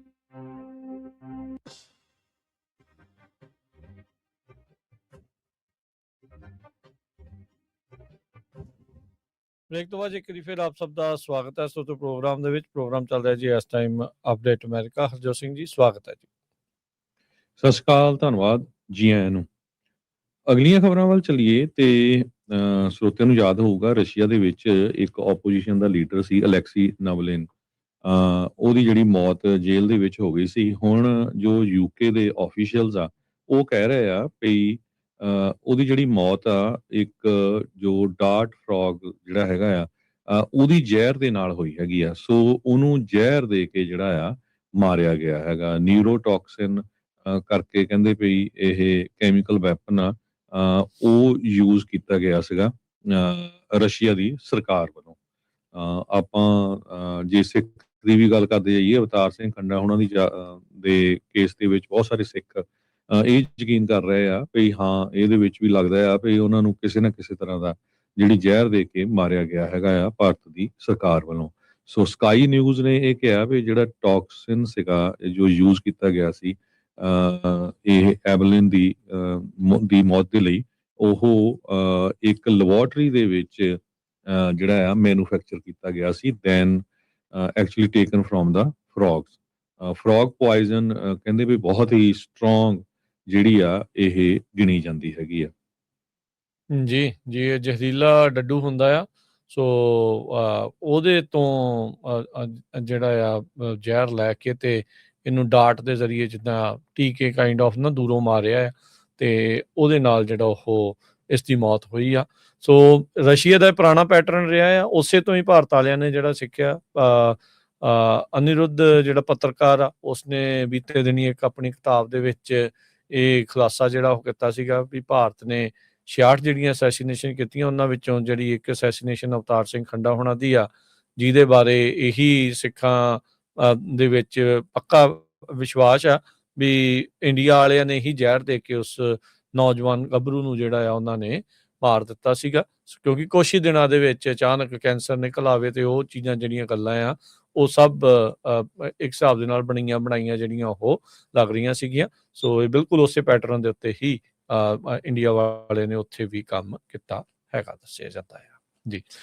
ਅਗਲੀ ਜਿਹੜੀ ਹਰਜੋਤ ਸਿੰਘ ਗੱਲ ਕਰਦੇ ਜਾਈਏ, ਨਦਰਨ ਇਟਲੀ ਦੇ ਵਿੱਚ ਜਿੱਥੇ ਇਸ ਟਾਈਮ ਵਿੰਟਰ ਓਲੰਪਿਕਸ ਚੱਲ ਰਹੀਆਂ ਆ ਇਟਲੀ ਦੇ ਵਿੱਚ, ਪਰ ਉਸ ਥਾਂ ਤੇ ਨਹੀਂ, ਇੱਕ ਹੋਰ ਜਗ੍ਹਾ ਦੇ ਉੱਤੇ ਕਹਿੰਦੇ ਵੀ ਐਵਲੈਂਚ ਆਇਆ ਜਿਸ ਕਰਕੇ 2 ਸਕੀਅਰਸ ਦੀ ਮੌਤ ਹੋ ਗਈ ਆ। ਸੋ ਇਹ ਆਫ ਟ੍ਰੇਲ ਐਵਲੈਂਚ ਸੀਗਾ ਤੇ ਕਹਿੰਦੇ ਵੀ 2 ਜਣਿਆਂ ਦੇ ਮਰਨ ਦੇ ਨਾਲ ਇੱਕ ਜਣਾ ਜਿਹੜਾ ਉਹ ਫੱਟੜ ਹੋਇਆ। ਮਾਉਂਟ ਬਲੈਂਕ ਵਾਲੇ ਇਲਾਕੇ ਦੇ ਵਿੱਚ ਇਹ ਐਵਲੈਂਚ ਵਾਪਰਿਆ। ਸੋ ਫਰਾਂਸ ਤੇ ਸਵਿਟਜ਼ਰਲੈਂਡ ਦੇ ਬਾਰਡਰ ਦੇ ਨਜ਼ਦੀਕ ਮਾਉਂਟ ਬਲੈਂਕ ਮੈਸਿਵ ਜਿਹੜਾ ਆ ਉੱਥੇ ਇਹ ਦੁਰਘਟਨਾ ਜਿਹੜੀ ਉਹ ਵਾਪਰੀ ਆ। ਸੋ ਐਤਵਾਰ ਨੂੰ ਇਸ ਦੇ ਵਿੱਚ ਕਹਿੰਦੇ ਵੀ ਵੈਲ ਨੋਨ ਰਾਊਟ ਸੀਗਾ ਜਿੱਥੇ ਲੋਕ ਸਕੀਇੰਗ ਕਰਨ ਦੇ ਲਈ ਆਉਂਦੇ ਸੀਗੇ ਅਤੇ ਇੱਥੇ ਜਿਹੜੇ 3 ਸਕੀਅਰ ਆ ਇਸ ਐਵਲਾਂਚ ਦੇ ਵਿੱਚ ਫਸ ਗਏ, ਜਿਹਦੇ ਕਰਕੇ ਜਿਹੜੇ 2 ਜਾਣਿਆਂ ਦੀ ਉੱਥੇ ਮੌਤ ਹੋਈ ਆ। ਸੋ ਇਟਲੀਜ਼ ਐਲਪਾਈਨ ਰੈਸਕਿਊ ਵਾਲਿਆਂ ਨੇ ਜਿਹੜਾ ਉਹ ਦੱਸਿਆ ਕਹਿੰਦੇ ਵੀ 15 ਜਾਣੇ ਲਾਏ, 3 K9 ਯੂਨਿਟ, 2 ਹੈਲੀਕਾਪਟਰ ਸਰਚ ਤੇ ਰੈਸਕਿਊ ਐਫਰਟਸ ਦੇ ਲਈ। ਜਿਹੜਾ ਇੱਕ ਬਚਾਇਆ ਗਿਆ ਆ ਉਸ ਨੂੰ ਹੁਣ ਸੀਰੀਅਸ ਕੰਡੀਸ਼ਨ ਦੇ ਵਿੱਚ ਹਸਪਤਾਲ 'ਚ ਦਾਖਲ ਕਰਾਇਆ ਗਿਆ ਹੈਗਾ ਜੀ। ਅਗਲੀ ਖਬਰ ਵੱਲ ਚੱਲੀਏ ਤੇ ਮਿਲਪੀਟਸ ਦੇ ਵਿੱਚ ਪੁਲਿਸ ਨੇ ਇੱਕ ਜੋ ਬੇ ਏਰੀਆ ਦਾ ਟਾਊਨ ਆ ਸੈਨੋਜ਼ੇ ਦੇ ਲਾਗੇ, ਪੁਲਿਸ ਨੇ ਇੱਕ ਬੰਦੇ ਨੂੰ ਅਰੈਸਟ ਕੀਤਾ ਆ ਜੋ ਕਿ ਵੱਖ-ਵੱਖ ਧਾਰਮਿਕ ਸਥਾਨਾਂ ਤੇ ਜਾ ਕੇ ਉਹਨਾਂ ਨੂੰ ਲੁੱਟਦਾ ਸੀ, ਜਿਨ੍ਹਾਂ ਦੇ ਵਿੱਚ ਕਈ ਜਗ੍ਹਾ ਮੰਦਿਰਾਂ ਦੇ ਉੱਤੇ ਜਾ ਕੇ ਵੀ ਉਹਨੇ ਲੁੱਟਿਆ ਹੈਗਾ। ਜੋ ਇੱਕ ਮਿਲਪੀਟਸ ਪੁਲਿਸ ਡਿਪਾਰਟਮੈਂਟ ਨੇ ਆਪਣੀ ਪੋਸਟ ਪਾਈ ਆ ਉਹਨਾਂ ਦੇ ਵਿੱਚ ਉਹਨਾਂ ਨੇ ਇਹ ਕਿਹਾ ਆ ਵੀ ਜੋ ਰਿਲੀਜੀਅਸ ਇੰਸਟੀਟਿਊਸ਼ਨ ਸੀਗੀਆਂ ਮਿਲਪੀਟਸ ਸ਼ਹਿਰ ਦੇ ਵਿੱਚ, ਉੱਥੇ ਉਹ ਟਾਰਗੇਟ ਕਰਦਾ ਸੀ। ਉੱਥੋਂ ਜਿਹੜਾ ਕੈਸ਼ ਹੁੰਦਾ ਆ ਉਹਨੂੰ ਚੋਰੀ ਕਰਨ ਦੀ ਜਾਂ ਹੋਰ ਜਿਹੜਾ ਕੀਮਤੀ ਸਮਾਨ ਹੁੰਦਾ ਹੈਗਾ ਆ ਉਸ ਨੂੰ ਚੋਰੀ ਕਰਦਾ ਸੀ। 33 ਸਾਲਾਂ ਦਾ ਓਕਲੇ ਦਾ ਰਹਿਣ ਵਾਲਾ ਇਹ ਜਿਹੜਾ ਬੰਦਾ ਆ ਇਸ ਨੂੰ ਅਰੈਸਟ ਕੀਤਾ ਗਿਆ ਹੈਗਾ ਆ। ਕਹਿੰਦੇ ਵੀ ਇਹ ਇਕੱਲਾ ਮਿਲਪੀਟਸ ਨਹੀਂ, ਇਸ ਤੋਂ ਬਿਨਾਂ ਹੋਰ ਵੀ ਜਿਹੜੇ ਬੇ ਏਰੀਏ ਦੀਆਂ ਕਈ ਧਾਰਮਿਕ ਸੰਸਥਾਵਾਂ ਆ ਜਿਨ੍ਹਾਂ ਦੇ ਵਿੱਚ ਖਾਸ ਕਰਕੇ ਮੰਦਿਰ ਆ ਜਿੱਥੇ ਡੋਨੇਸ਼ਨ ਬਾਕਸ ਜਾਂ ਗੋਲਕ ਰੱਖ ਲਓ ਟੈਂਪਲ ਦੇ ornaments ਹੋਰ ਸਮਾਨ ਰੱਖਿਆ ਹੁੰਦਾ, ਉਹਨਾਂ ਨੂੰ ਇਹ ਚੋਰੀ ਕਰਦਾ ਸੀ। ਜਨਵਰੀ 24 ਨੂੰ ਫਰੀਮੌਂਟ ਦੇ ਇੱਕ ਮੰਦਿਰ ਦੇ ਵਿੱਚੋਂ ਕਾਫੀ ਜਿਹੜਾ ਸਮਾਨ ਆ ਉਹ ਚੋਰੀ ਕਰ ਲਿਆ, ਜਿਹੜਾ ਕਿ ਇੱਕ ਹਿੰਦੂ ਮੰਦਿਰ ਹੈਗਾ ਆ। ਮਿਲਪੀਟਸ ਪੁਲਿਸ ਨੇ ਕਿਹਾ ਵੀ ਉਹਨਾਂ ਨੇ ਫੈਲਨੀ ਅਰੈਸਟ ਵਾਰੰਟ ਜਿਹੜੇ ਆ ਉਹ ਇਹਦੇ ਅਗੇਂਸਟ ਲਏ ਸੀ 2 ਇਨਸੀਡੈਂਟਸ ਨੂੰ ਲੈ ਕੇ, ਤੇ ਹੁਣ ਉਹਨੂੰ ਪੈਨਲ ਕੋਡ 459 ਦੇ ਤਹਿਤ ਇੱਕ ਤਰ੍ਹਾਂ ਦੇ ਨਾਲ ਚਾਰਜ ਕੀਤਾ ਗਿਆ ਹੈਗਾ ਆ। ਸੋ ਰੈਜ਼ੀਡੈਂਟਸ ਤੋਂ ਵੀ ਉਹਨਾਂ ਨੇ ਮੰਗੀ ਆ ਹੈਲਪ, ਵੀ ਜੇ ਕਿਸੇ ਦੇ ਕੋਲ ਕੈਮਰਾਜ਼ ਹੋਣ ਉਹਨਾਂ ਦੇ ਘਰ ਦੇ ਲਾਗੇ-ਛਾਗੇ, ਜੇ ਕਿਸੇ ਧਾਰਮਿਕ ਸਥਾਨ ਨੂੰ ਜਿਹੜਾ ਨੁਕਸਾਨ ਪਹੁੰਚਾਇਆ ਗਿਆ ਹੋਵੇ, ਜ਼ਰੂਰ ਉਹਨਾਂ ਤਾਈਂ ਜਿਹੜੀ ਇਹ ਗੱਲ ਪਹੁੰਚਣੀ ਚਾਹੀਦੀ ਆ। ਇਹ ਗੱਲ ਵਧੀਆ ਆ ਵੀ ਬੰਦਾ ਜਿਹੜਾ ਫੜ ਲਿਆ ਗਿਆ। ਨਹੀਂ ਤਾਂ ਬਹੁਤ ਵਾਰ ਕੀ ਹੁੰਦਾ ਆ ਵੀ ਭਾਰਤ ਦਾ ਮੀਡੀਆ ਝੱਟ ਜਿਹੜਾ ਆ ਉਹ ਬਿਲਕੁਲ, ਸਿੱਖਾਂ ਦੇ ਬਿਲਕੁਲ। ਉੱਤੇ ਬਲੇਮ ਕਰ ਦਿੰਦਾ ਵੀ ਦੇਖੋ ਜੀ ਮੰਦਿਰ ਦੇ ਵਿੱਚ ਸਿੱਖਾਂ ਨੇ ਆਹ ਕੁਛ ਕੀਤਾ ਹੈਗਾ। ਸੋ ਹੁਣ ਇਹ ਜੋ ਬੰਦਾ ਫੜਿਆ ਗਿਆ ਹੈਗਾ 33 ਸਾਲਾਂ ਦਾ, ਓਕਲੇ ਦਾ ਰਹਿਣ ਵਾਲਾ ਹੈ। ਹਰਜੋਤ ਸਿੰਘ ਜੀ, ਫੋਟੋ ਉਹਨਾਂ ਨੇ ਜਾਰੀ ਕੀਤੀ ਬੰਦੇ ਦੀ, ਇਨਸਾਨ ਦੀ ਪਿੱਠ ਆ ਤੇ ਵੇਖ ਕੇ ਜਨਾਨੀ ਲੱਗ ਰਹੀ ਹੈ ਅਸਲ 'ਚ। ਜੀ। ਜਿਸ ਹਿਸਾਬ ਦੇ ਨਾਲ ਜਿਹੜੀ ਇਹ ਫੋਟੋ ਆ ਨਾ, ਜਿਹੜੀ ਮਲਪੀਟਸ ਪੁਲਿਸ ਡਿਪਾਰਟਮੈਂਟ ਦੇ ਜਿਹੜੇ ਫੇਸਬੁੱਕ ਦੇ ਉੱਤੇ ਪਾਈ ਹੋਈ ਹੈਗੀ ਆ, ਉਸ ਦੇ ਵਿੱਚ ਇਹ ਲੱਗ ਰਿਹਾ। ਸੋ ਇਹ ਜਿਹੜੀ ਇੱਕ ਬੀਬੀ ਦਾ ਕੰਮ ਜਿਹੜਾ ਉਹ ਹੋ ਸਕਦਾ। ਆਪਾਂ ਦੇਖਦੇ ਹਾਂ ਗੁਰੂ ਘਰਾਂ ਦੇ ਬਾਹਰ ਵੀ, ਯਾਦ ਹੋਣਾ ਕੁਛ ਸਮਾਂ ਪਹਿਲਾਂ ਕਿੱਦਾਂ ਵੀ ਉਹ ਨਿਆਣੇ ਲੈ ਕੇ ਤੇ ਲੋਕ, ਜਿਹੜੇ ਕਿ ਇੱਕ ਖਾਸ ਵਰਗ ਵਾਲੇ ਆ, ਉਹ ਜਿਹੜੇ ਮੰਗਦੇ ਸੀਗੇ ਵੀ ਪੈਸੇ ਦਓ, ਡਾਲਰ ਦਓ ਸਾਨੂੰ, ਵੀ ਅੰਦਰ ਜਾ ਕੇ ਪ੍ਰਸ਼ਾਦਾ ਨਹੀਂ ਛਕਣਾ ਉਹਨਾਂ ਨੇ। ਉਹਨਾਂ ਨੂੰ ਇਹ ਆ ਵੀ ਪੈਸੇ ਜਿਹੜੇ ਆ, ਡਾਲਰ ਜਿਹੜੇ ਉਹ ਕਿੱਦਾਂ ਇਕੱਠੇ ਕਰਦੇ ਆ। ਸੋ ਇਹ ਗੁਰੂ ਘਰਾਂ ਨੂੰ ਬੜਾ ਸਤਰਕ ਰਹਿਣ ਦੀ ਜਿਹੜੀ ਇੱਥੇ ਜ਼ਰੂਰਤ ਹੈਗੀ ਆ, ਵੀ ਤੁਹਾਡੇ ਗੁਰੂ ਘਰਾਂ ਦੇ ਵਿੱਚ, ਕਿਉਂਕਿ ਸਾਰਿਆਂ ਦੇ ਸਾਂਝੇ ਹੁੰਦੇ ਨੇ ਗੁਰੂ ਘਰ, ਗੁਰਦੁਆਰਾ ਸਾਹਿਬ ਜਿਹੜੇ ਨੇ ਉਹ ਸਾਰਿਆਂ ਦੇ ਸਾਂਝੇ ਨੇ। ਤੇ ਬੇਨਤੀ ਆ ਵੀ ਸਾਰੇ ਜਿਹੜੀ ਸੰਗਤ ਆ ਉਹ ਅਲਰਟ ਜਿਹੜੀ ਉਹ ਰਵੇ, ਵੀ ਇਦਾਂ ਦੇ ਲੋਕ ਜਿਹੜੇ ਉਹ ਨਾ ਇਹੋ ਜਿਹੀਆਂ ਥਾਵਾਂ ਦੇ ਉੱਤੇ ਆ ਜਾਣ। ਇਹ ਤਾਂ ਆਪਣੇ ਉੱਥੇ ਕਹਿ ਸਕਦੇ ਆ ਵੀ ਸੰਗਤ ਪਹਿਲਾਂ ਹੀ ਨਾਲੋਂ ਸਤਰਕ ਹੈਗੀ ਆ, ਤਾਂ ਜਿਹੜਾ ਆ ਉਹ ਬਚਾਅ ਹੋ ਜਾਂਦਾ। ਨਹੀਂ ਤਾਂ ਇਦਾਂ ਦੇ ਦਾ ਲਾਉਣ ਵਾਲੇ ਉਹ ਕਿਸ ਤਰੀਕੇ ਦੇ ਨਾਲ ਕੰਮ ਜਿਹੜਾ ਉਹ ਕਰਦੇ ਆ। ਸੋ ਇਸ ਨੂੰ ਜਿਹੜੇ 33 ਸਾਲਾਂ ਦੇ ਨੂੰ ਜਿਹੜਾ ਹੁਣ ਫੜਿਆ ਗਿਆ ਆ। ਸੋ ਜਿੱਦਾਂ ਤੁਸੀਂ ਦੱਸਿਆ ਵੀ 2 ਫੈਲਨੀ ਅਰੈਸਟ ਵਾਰੰਟ ਆ, 2 ਜਿਹੜੀਆਂ ਬਰਗਲਰੀਜ਼ ਆ ਉਸ ਦੇ ਵਿੱਚ ਕੀਤੀ ਆ। ਸੋ ਚੋਰੀ ਚਕਾਰੀ ਕਰਦੀ ਰਹੀ ਹੈ ਬੀਬੀ, ਜਿਹੜੀ ਤਸਵੀਰ ਤੋਂ ਲੱਗ ਰਿਹਾ ਵੀ ਇਹ ਬੀਬੀ ਆ। ਵੀ ਇਹਦੇ ਵਿੱਚ ਇਹ ਆ ਵੀ ਦੇਖਦੀ ਜਾਂਦੀ ਸੀ, ਰੈਕੀ ਕਰਦੀ ਹੋਊਗੀ ਆ ਕੇ, ਕਦੋਂ ਉੱਥੇ ਹੁੰਦੇ ਆ ਕਦੋਂ ਉੱਥੇ ਨਹੀਂ ਹੁੰਦੇ, ਵੀ ਚੁੱਪ ਚਪੀਤੇ ਜਿਹੜਾ ਉਹ ਜਾ ਕੇ ਜਦੋਂ ਬੰਦ ਆ ਤੇ ਫਿਰ, ਜਾਂ ਜਦੋਂ ਉੱਥੇ ਕੋਈ ਨਹੀਂ ਆ ਵੀ ਉਦੋਂ ਜਾ ਕੇ ਜਿਹੜਾ ਕੀਮਤੀ ਸਮਾਨ ਜਾਂ ਡਾਲਰ ਆ ਉੱਥੇ ਚੋਰੀ ਕਰਕੇ ਜਿਹੜੀ ਉਹ ਲੈ ਆਉਂਦੀ ਸੀਗੀ। ਸੋ ਹੁਣ ਉਸ ਨੂੰ ਗ੍ਰਿਫਤਾਰ ਕਰ ਲਿਆ ਗਿਆ ਆ। ਸੋ ਗੁਰੂ ਘਰ ਵਾਲੇ ਵੀ ਜਿਹੜੇ ਆ ਅਲਰਟ ਜਿਹੜੇ ਉਹ ਜ਼ਰੂਰ ਰਹਿਣ। ਸਾਰੀ ਜਗ੍ਹਾ, ਜ਼ਰੂਰੀ ਨਹੀਂ ਵੀ ਇਕੱਲਾ ਏਰੀਏ ਵਾਲੇ, ਇਦਾਂ ਦੇ ਜਿਹੜੇ ਚੋਰ ਲੁਟੇਰੇ ਜਿਹੜੇ ਚਕਾਰ ਨੇ ਉਹ ਹਰ ਥਾਂ ਦੇ ਉੱਤੇ ਆ। ਜਿੱਦਾਂ ਦੇ ਹਾਲਾਤ ਹਰਜੋਤ ਸਿੰਘ ਜੀ ਇਕਨੋਮਿਕਲੀ ਬਣਦੇ ਜਾ ਰਹੇ ਆ ਨਾ, ਰੀਜ਼ਨ ਉਹਦੇ ਵਿੱਚ ਇਹ ਆ ਵੀ ਲੋਕਾਂ ਨੇ ਇਦਾਂ ਦੇ ਪੁੱਠੇ ਕੰਮਾਂ ਵੱਲ ਨੂੰ ਜਿਹੜਾ ਉਹ ਭੱਜਣਾ ਆ। ਸੋ ਮੇਕ ਸ਼ੋਰ ਕਰੋ ਵੀ ਤੁਸੀਂ ਸਾਰੇ ਜਣੇ ਅਲਰਟ ਜਿਹੜੇ ਇਸ ਚੀਜ਼ 'ਚ ਚੱਲ ਰਹੇ ਹੈਗੇ ਆ। ਜੀ ਬਿਲਕੁਲ। ਅਗਲੀ ਖਬਰ ਵੱਲ ਚਲੀਏ ਤੇ ਨੈਂਸੀ ਗੁਥਰੀ ਦੀ ਡਿਸਅਪੀਅਰੈਂਸ, ਜੋ ਸਵਾਨਾ ਗੁਥਰੀ ਟੀਵੀ ਹੋਸਟ ਹੈਗੀ ਆ, ਉਹਦੀ ਮਦਰ ਦੀ, ਤੇ FBI ਵਾਲੇ ਹਜੇ ਵੀ ਇਨਵੈਸਟੀਗੇਟ ਕਰ ਰਹੇ ਆ। ਕਹਿੰਦੇ ਵੀ ਉਹਦਾ DNA ਵਗੈਰਾ ਜਿਹੜਾ ਆ ਉਹ ਚੈੱਕ ਕਰ ਰਹੇ ਆ। 84 ਸਾਲਾਂ ਦੀ ਜੋ ਨੈਂਸੀ ਗੁਥਰੀ ਆ, ਕਹਿੰਦੇ ਵੀ ਉਹਨੂੰ ਜੋ FBI ਜਾਂ ਪੁਲਿਸ ਆ ਉਹ ਕਹਿ ਰਿਹਾ ਵੀ ਉਹਨੂੰ ਕਿਡਨੈਪ ਕੀਤਾ ਗਿਆ ਤੇ ਉਹਨੂੰ ਛੱਡਣ ਦੇ ਲਈ ਪੈਸਿਆਂ ਦੀ ਮੰਗ ਕੀਤੀ ਜਾ ਰਹੀ ਹੈਗੀ ਆ। ਸੋ ਹਜੇ ਤੱਕ ਵੀ ਕੋਈ ਵੀ ਜਿਹੜਾ ਸਸਪੈਕਟ ਆ ਜਾਂ ਪਰਸਨ ਆਫ ਇੰਟਰਸਟ ਆ, ਪੀਮਾ ਕਾਉਂਟੀ ਸ਼ੈਰਿਫ ਆਫਿਸ ਨੇ ਦੱਸਿਆ ਆ ਵੀ ਉਹਨਾਂ ਦੇ ਹੱਥ ਨਹੀਂ ਲੱਗਾ ਹੈਗਾ। ਹੁਣ ਕਿੰਨੇ ਦਿਨ ਹੋ ਗਏ, ਹਾਲਾਂਕਿ ਪ੍ਰੈਜ਼ੀਡੈਂਟ ਟਰੰਪ ਉਹਨਾਂ ਨੇ ਵੀ ਜਿਹੜੇ ਇਹਦੇ ਸੰਬੰਧ ਦੇ ਵਿੱਚ ਕਾਫੀ ਸਟੇਟਮੈਂਟ ਦਿੱਤੀਆਂ। ਉਹਨਾਂ ਨੇ ਤਾਂ ਇੱਥੋਂ ਤੱਕ ਕਿਹਾ ਸੀ ਵੀ department of justice death penalty ਦੀ ਮੰਗ ਕਰੂਗੀ ਜੇ ਨੈਂਸੀ ਗੋਥਰੀ ਨੂੰ ਜਿਹੜਾ ਆ ਰਿਟਰਨ ਨਾ ਕੀਤਾ ਗਿਆ। ਸੋ ਇਹ ਬਹੁਤ ਵੱਡਾ ਜਿਹੜਾ ਇਸ਼ੂ ਆ ਇਹ ਬਣਿਆ ਹੋਇਆ ਆ FBI ਦੇ ਲਈ ਵੀ, ਕਿਉਂਕਿ ਉਹਨਾਂ ਨੇ 1 ਲੱਖ ਦਾ ਇਨਾਮ ਵੀ ਜਿਹੜਾ ਆ ਉਹ ਰੱਖਿਆ ਹੋਇਆ ਹੈਗਾ ਵੀ ਜੇ ਕੋਈ ਦੱਸੇ ਕਿਸੇ ਨੇ ਜਿਹੜਾ ਆ ਦੇਖਿਆ ਹੋਵੇ ਉਸ ਨੂੰ ਲਿਜਾਂਦੇ ਹੋਏ ਜਾਂ ਕਿਡਨੈਪ ਕਰਦੇ ਹੋਏ। ਜੀ, ਇੱਕ ਬ੍ਰੇਕ ਦਾ ਹੋਰ ਵਕਤ ਹੋ ਗਿਆ। ਬ੍ਰੇਕ ਤੋਂ ਬਾਅਦ ਦੇ ਵਿੱਚ ਹੋਰ ਖਬਰਾਂ ਬਾਰੇ ਜਿਹੜੀ ਆ ਉਹ ਤੁਹਾਡੇ ਨਾਲ ਸਾਂਝ ਜਿਹੜੀ ਉਹ ਪਾਵਾਂਗੇ। ਜੁੜੇ ਰਹੋ ਏਦਾਂ ਹੀ ਪੰਜਾਬੀ ਰੇਡੀਓ USA ਦੇ ਨਾਲ।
ਬ੍ਰੇਕ ਤੋਂ ਬਾਅਦ ਇੱਕ ਵਾਰੀ ਫਿਰ ਆਪ ਸਭ ਦਾ ਸਵਾਗਤ ਕਰਦੇ ਹਾਂ ਸੋਤੇ programme update America. Harjot Singh ji ਆਇਆਂ ਨੂੰ ਇੱਕ ਵਾਰੀ ਫਿਰ ਸਵਾਗਤ ਹੈ। ਸਤਿ ਸ਼੍ਰੀ ਅਕਾਲ। ਸਤਿ ਸ਼੍ਰੀ ਅਕਾਲ ਤੁਹਾਨੂੰ ਜੀ ਆਇਆਂ ਨੂੰ। ਅਗਲੀਆਂ ਖਬਰਾਂ ਵੱਲ ਵਧਦੇ ਹਾਂ। ਕੈਲੀਫੋਰਨੀਆ ਦੇ ਵਿੱਚ ਅੱਜ ਤੋਂ ਕੈਲੀਫੋਰਨੀਆ ਦੇ ਕੋਸਟ ਦੇ ਉੱਤੇ ਕਾਫੀ ਜਿਹੜੇ ਆ ਮੀਂਹ ਤੇ ਸਨੋ ਜਿਹੜੀ ਉਹ ਪੈ ਸਕਦੀ ਆ। ਉਤਲੇ ਇਲਾਕਿਆਂ ਦੇ ਵਿੱਚ ਸਨੋ ਤੇ ਜਿਹੜਾ ਮੀਂਹ ਆ ਉਹ ਸ਼ੁਰੂਆਤ ਹੋ ਚੁੱਕਾ ਆ। ਸਦਰਨ ਕੈਲੀਫੋਰਨੀਆ ਦੇ ਕੋਸਟ ਦੇ ਵਿੱਚ ਸੈਂਟਾ ਬਾਰਬਰਾ ਤੋਂ ਲਾਸ ਐਂਜਲਸ ਦੇ ਵਿੱਚ ਇਹ ਫਲੱਡ ਵਾਚ ਵੀ ਕਈ ਥਾਵਾਂ ਦੇ ਉੱਤੇ ਜਾਰੀ ਕਰ ਦਿੱਤੀ ਗਈ ਆ। ਕਹਿੰਦੇ ਵੀ 10 ਮਿਲੀਅਨ ਲੋਕ ਇਹ ਫਲੱਡ ਵਾਚ ਦੇ ਅੰਡਰ ਰੱਖੇ ਗਏ ਨੇ। ਸੋ ਅੱਜ ਤੋਂ ਤਕਰੀਬਨ 9-10 ਵਜੇ ਤੋਂ ਭਾਰੀ ਮੀਂਹ ਜਿਹੜਾ ਆ ਉਹ ਸ਼ੁਰੂ ਹੋਣਾ ਆ, ਜਿਹਦੇ ਕਰਕੇ ਜਿਹੜੀ urban flooding, mud slide, debris flow, ਖਾਸ ਕਰਕੇ ਜਿਨ੍ਹਾਂ ਇਲਾਕਿਆਂ ਦੇ ਵਿੱਚ ਵਾਈਲਡ ਫਾਇਰ ਲੱਗੀ ਸੀ, ਹੁਣ ਉੱਥੇ ਰੁੱਖ ਕਹਿ ਲਓ ਵੀ ਬੂਟੀਆਂ ਜਿਹੜੀਆਂ ਉੱਥੇ ਨਹੀਂ ਰਹੀਆਂ, ਤਾਂ ਉਹ ਕਾਫੀ ਜ਼ਿਆਦਾ ਜਿਹੜੀ ਮੱਡ ਆ, ਰੇਤ ਆ ਤੇ ਮਿੱਟੀ ਆ ਉਹ ਆ ਸਕਦੀ ਆ। ਕੈਲੀਫੋਰਨੀਆ ਦੇ ਸੈਂਟਰਲ ਤੇ ਸਦਰਨ ਕੋਸਟ ਦੇ ਵਿੱਚ 1 ਤੋਂ 2 ਇੰਚ ਤੱਕ ਜਿਹੜਾ ਮੀਂਹ ਆ ਉਹ ਪੈ ਸਕਦਾ ਹੈਗਾ ਆ। ਉਧਰ ਜੇ ਸਨੋ ਦਾ ਦੱਸ ਜਾਈਏ, ਸਿਆਰਾ ਨਵਾਡਾਸ ਦੇ ਵਿੱਚ ਕਈ ਫੁੱਟ ਜਿਹੜੀ ਸਨੋ ਆ ਉਹ ਦੱਸੀ ਗਈ ਆ। ਕਈ ਇਲਾਕਿਆਂ ਦੇ ਵਿੱਚ 4 ਤੋਂ 8 ਫੁੱਟ ਤੱਕ ਜਿਹੜੀ ਸਨੋ ਆ ਉਹ ਦੱਸੀ ਗਈ ਆ। ਸੋ ਇਸ ਮੌਕੇ ਕਾਫੀ ਜ਼ਿਆਦਾ ਜ਼ਰੂਰਤ ਸੀਗੀ ਬਰਫ਼ ਦੀ।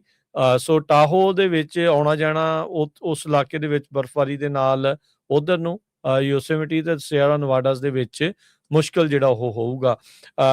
ਇਹ ਮੀਂਹ ਦੇ ਵਿੱਚ ਨਾਲ ਹਰਜੋਤ ਸਿੰਘ ਜੀ ਕਈ ਥਾਵਾਂ ਦੇ ਉੱਤੇ 50 ਤੋਂ 70 ਮੀਲ ਦੀ ਰਫ਼ਤਾਰ ਦੀਆਂ ਤੇਜ਼ ਹਵਾਵਾਂ ਵੀ ਜਿਹੜੀਆਂ ਉਹ ਆ ਸਕਦੀਆਂ ਨੇ। ਸੋ ਕਾਫੀ ਸਟਰੋਂਗ ਥੰਡਰ ਸਟਾਰਮਸ ਇੰਪੈਕਟ ਕਰ ਸਕਦੇ ਆ ਸੈਂਟਰਲ ਤੇ ਸਦਰਨ ਕੈਲੀਫੋਰਨੀਆ ਦੇ ਜਿਹੜੇ ਉਹ ਕੋਸਟ ਨੂੰ। ਸੋ ਆਉਂਦੇ 2-3 ਦਿਨ ਆਪਾਂ ਨੂੰ ਜਿਹੜਾ ਮੀਂਹ ਕਣੀ ਆ ਉਸ ਦਾ ਸਾਹਮਣਾ ਜਿਹੜਾ ਉਹ ਕਰਨਾ ਪਵੇਗਾ। ਜੀ ਬਿਲਕੁਲ, ਬੇ ਏਰੀਏ ਦੇ ਵਿੱਚ ਵੀ ਕੱਲ ਰਾਤ ਦਾ ਬਹੁਤ ਜ਼ੋਰ ਦੇ ਨਾਲ ਜਿਹੜਾ ਮੀਂਹ ਪੈ ਰਿਹਾ ਹੈਗਾ। ਫਲੱਡਿੰਗ ਵਾਰਨਿੰਗ ਕਈ ਜਗ੍ਹਾ ਦੇ ਉੱਤੇ ਜਿਹੜੀ ਆ ਇਸ਼ੂ ਕੀਤੀ ਗਈ ਹੈਗੀ ਹੈ। ਲਾਈਫ ਥ੍ਰੈਟਨਿੰਗ ਫਲੱਡਿੰਗ ਰਿਸਕ ਜੋ ਇਸ਼ੂ ਕੀਤਾ ਗਿਆ ਹੈ ਕਿ ਬਹੁਤ ਭਾਰੀ ਮੀਂਹ ਪੂਰਾ ਕੈਲੀਫੋਰਨੀਆ ਦੇ ਵਿੱਚ ਪੈ ਰਿਹਾ ਹੈਗਾ, ਜਿਹਦੇ ਕਰਕੇ ਕਹਿੰਦੇ flash flood, rock slide, mud slide, steep trains ਦੇ ਲਾਗੇ ਆ ਸਕਦੀਆਂ ਹੈਗੀਆਂ। ਸਿਆਰਾ ਦੇ ਵਿੱਚ ਤੁਸੀਂ ਸਨੋ ਦੱਸੇ ਦਿੱਤੀ ਆ। ਕਈ ਜਗ੍ਹਾ ਦੇ ਉੱਤੇ ਲਾਸ ਐਂਜਲਸ ਵਾਲੇ ਏਰੀਏ 'ਚ ਇਵੈਕੂਏਸ਼ਨ ਵਾਰਨਿੰਗ ਕੀਤੀ ਗਈ ਹੈਗੀ ਆ। ਜਿਹੜੇ ਏਰੀਏ ਦੇ ਵਿੱਚ ਅੱਗਾਂ ਲੱਗੀਆਂ ਸੀਗੀਆਂ, ਪੈਲੀਸੇਡਸ, ਸਨਸੈਟ, ਹਰਸਟ ਵਾਲਾ ਜੋ ਏਰੀਆ ਹੈਗਾ, ਹਵਾਵਾਂ ਬਹੁਤ ਤੇਜ਼ ਹੈਗੀਆਂ। ਸੋ ਜੇ ਨਿਕਲਣਾ, ਜਿਹਨੂੰ ਜ਼ਰੂਰੀ ਕੰਮ ਆ ਉਹੀ ਬਾਹਰ ਨਿਕਲੋ, ਨਹੀਂ ਤਾਂ ਆਰਾਮ ਦੇ ਨਾਲ ਘਰ ਬੈਠੋ। ਤੇ ਜਿਹੜੇ ਡਰਾਈਵ ਵੀ ਕਰ ਰਹੇ ਬੜੇ ਕੇਅਰਫੁਲੀ ਡਰਾਈਵ ਕਰੋ, ਕਿਉਂਕਿ ਇਹ ਐਕਸਟਰਾ 4 ਟਾਈਮ ਲੈ ਕੇ ਮੇਰੇ ਖਿਆਲ ਨਾਲ ਵੀਰਵਾਰ ਤੱਕ ਜਿਹੜਾ ਆ ਇਹ ਇੱਦਾਂ ਹੀ ਰਹਿਣਾ ਆ। ਕੱਲਾ ਇਹ ਹਾਈਵੇ ਜਾਂ ਲੋਕਲ ਰੋਡਸ ਨਹੀਂ ਹੈਗੀਆਂ, ਤੇ ਇਸ ਤੋਂ ਬਿਨਾਂ ਕਹਿੰਦੇ ਵੀ ਜੋ ਏਅਰਪੋਰਟਸ ਹੈਗੇ ਆ, LAX ਤੇ SFO, ਉਹਦਾ ਵੀ ਅਸਰ ਪੈ ਰਿਹਾ ਹੈਗਾ ਇਹਦੇ ਉੱਤੇ। ਜੀ ਬਿਲਕੁਲ। ਅਗਲੀ ਜਿਹੜੀ ਹਰਜੋਤ ਸਿੰਘ ਗੱਲ ਕਰਦੇ ਜਾਈਏ, ਐਨਰਜੀ ਸਕੱਤਰ ਅਮਰੀਕਾ ਦੇ ਕ੍ਰਿਸ ਰਾਈਟ, ਉਹਨਾਂ ਨੇ ਕੱਲ ਪੱਤਰਕਾਰਾਂ ਨਾਲ ਗੱਲ ਕਰਦੇ ਹੋਏ ਕਿਹਾ ਵੀ ਹੁਣ ਹੋਰ ਵੀ ਜ਼ਿਆਦਾ ਅਮਰੀਕਨ ਕੰਪਨੀਜ਼ ਉਹ ਵੈਨੇਜ਼ੁਏਲਾ ਦੇ ਵਿੱਚ ਅਗਲੇ ਕੁਝ ਮਹੀਨਿਆਂ 'ਚ ਐਂਟਰ ਕਰਨ ਜਾ ਰਹੀਆਂ ਆ। ਸਾਲ ਦੀ ਸ਼ੁਰੂਆਤ ਦੇ ਵਿੱਚ ਨਿਕੋਲਸ ਮਦੂਰੋ ਉਸਨੂੰ ਉਸਦੇ ਘਰ 'ਚੋਂ ਅਮਰੀਕਨ ਫੋਰਸਿਸ ਨੇ ਚੱਕ ਲਿਆਂਦਾ ਸੀਗਾ।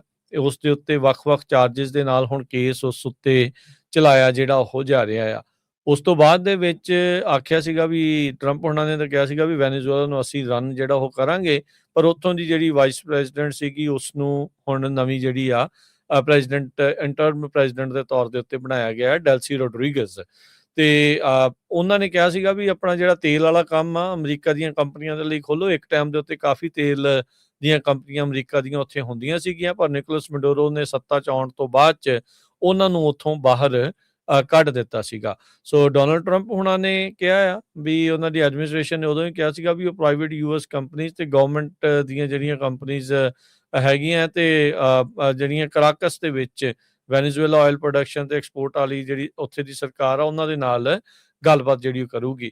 ਆਲਰੇਡੀ ਆਪਾਂ ਦੇਖ ਰਹੇ ਹਾਂ ਵੀ ਵੈਨੇਜ਼ੁਏਲਾ ਤੋਂ ਤੇਲ ਕਿੱਧਰ ਨੂੰ ਜਾਣਾ, ਕਿਵੇਂ ਜਾਣਾ ਆ। ਜਿਹੜੇ ਟੈਂਕਰ ਇਹਨਾਂ ਨੇ ਸੀਜ਼ ਕੀਤੇ ਸੀ ਉਹਨਾਂ ਨੂੰ ਆਲਰੇਡੀ ਇਹਨਾਂ ਨੇ ਵੇਚ ਦਿੱਤਾ ਹੈਗਾ ਆ।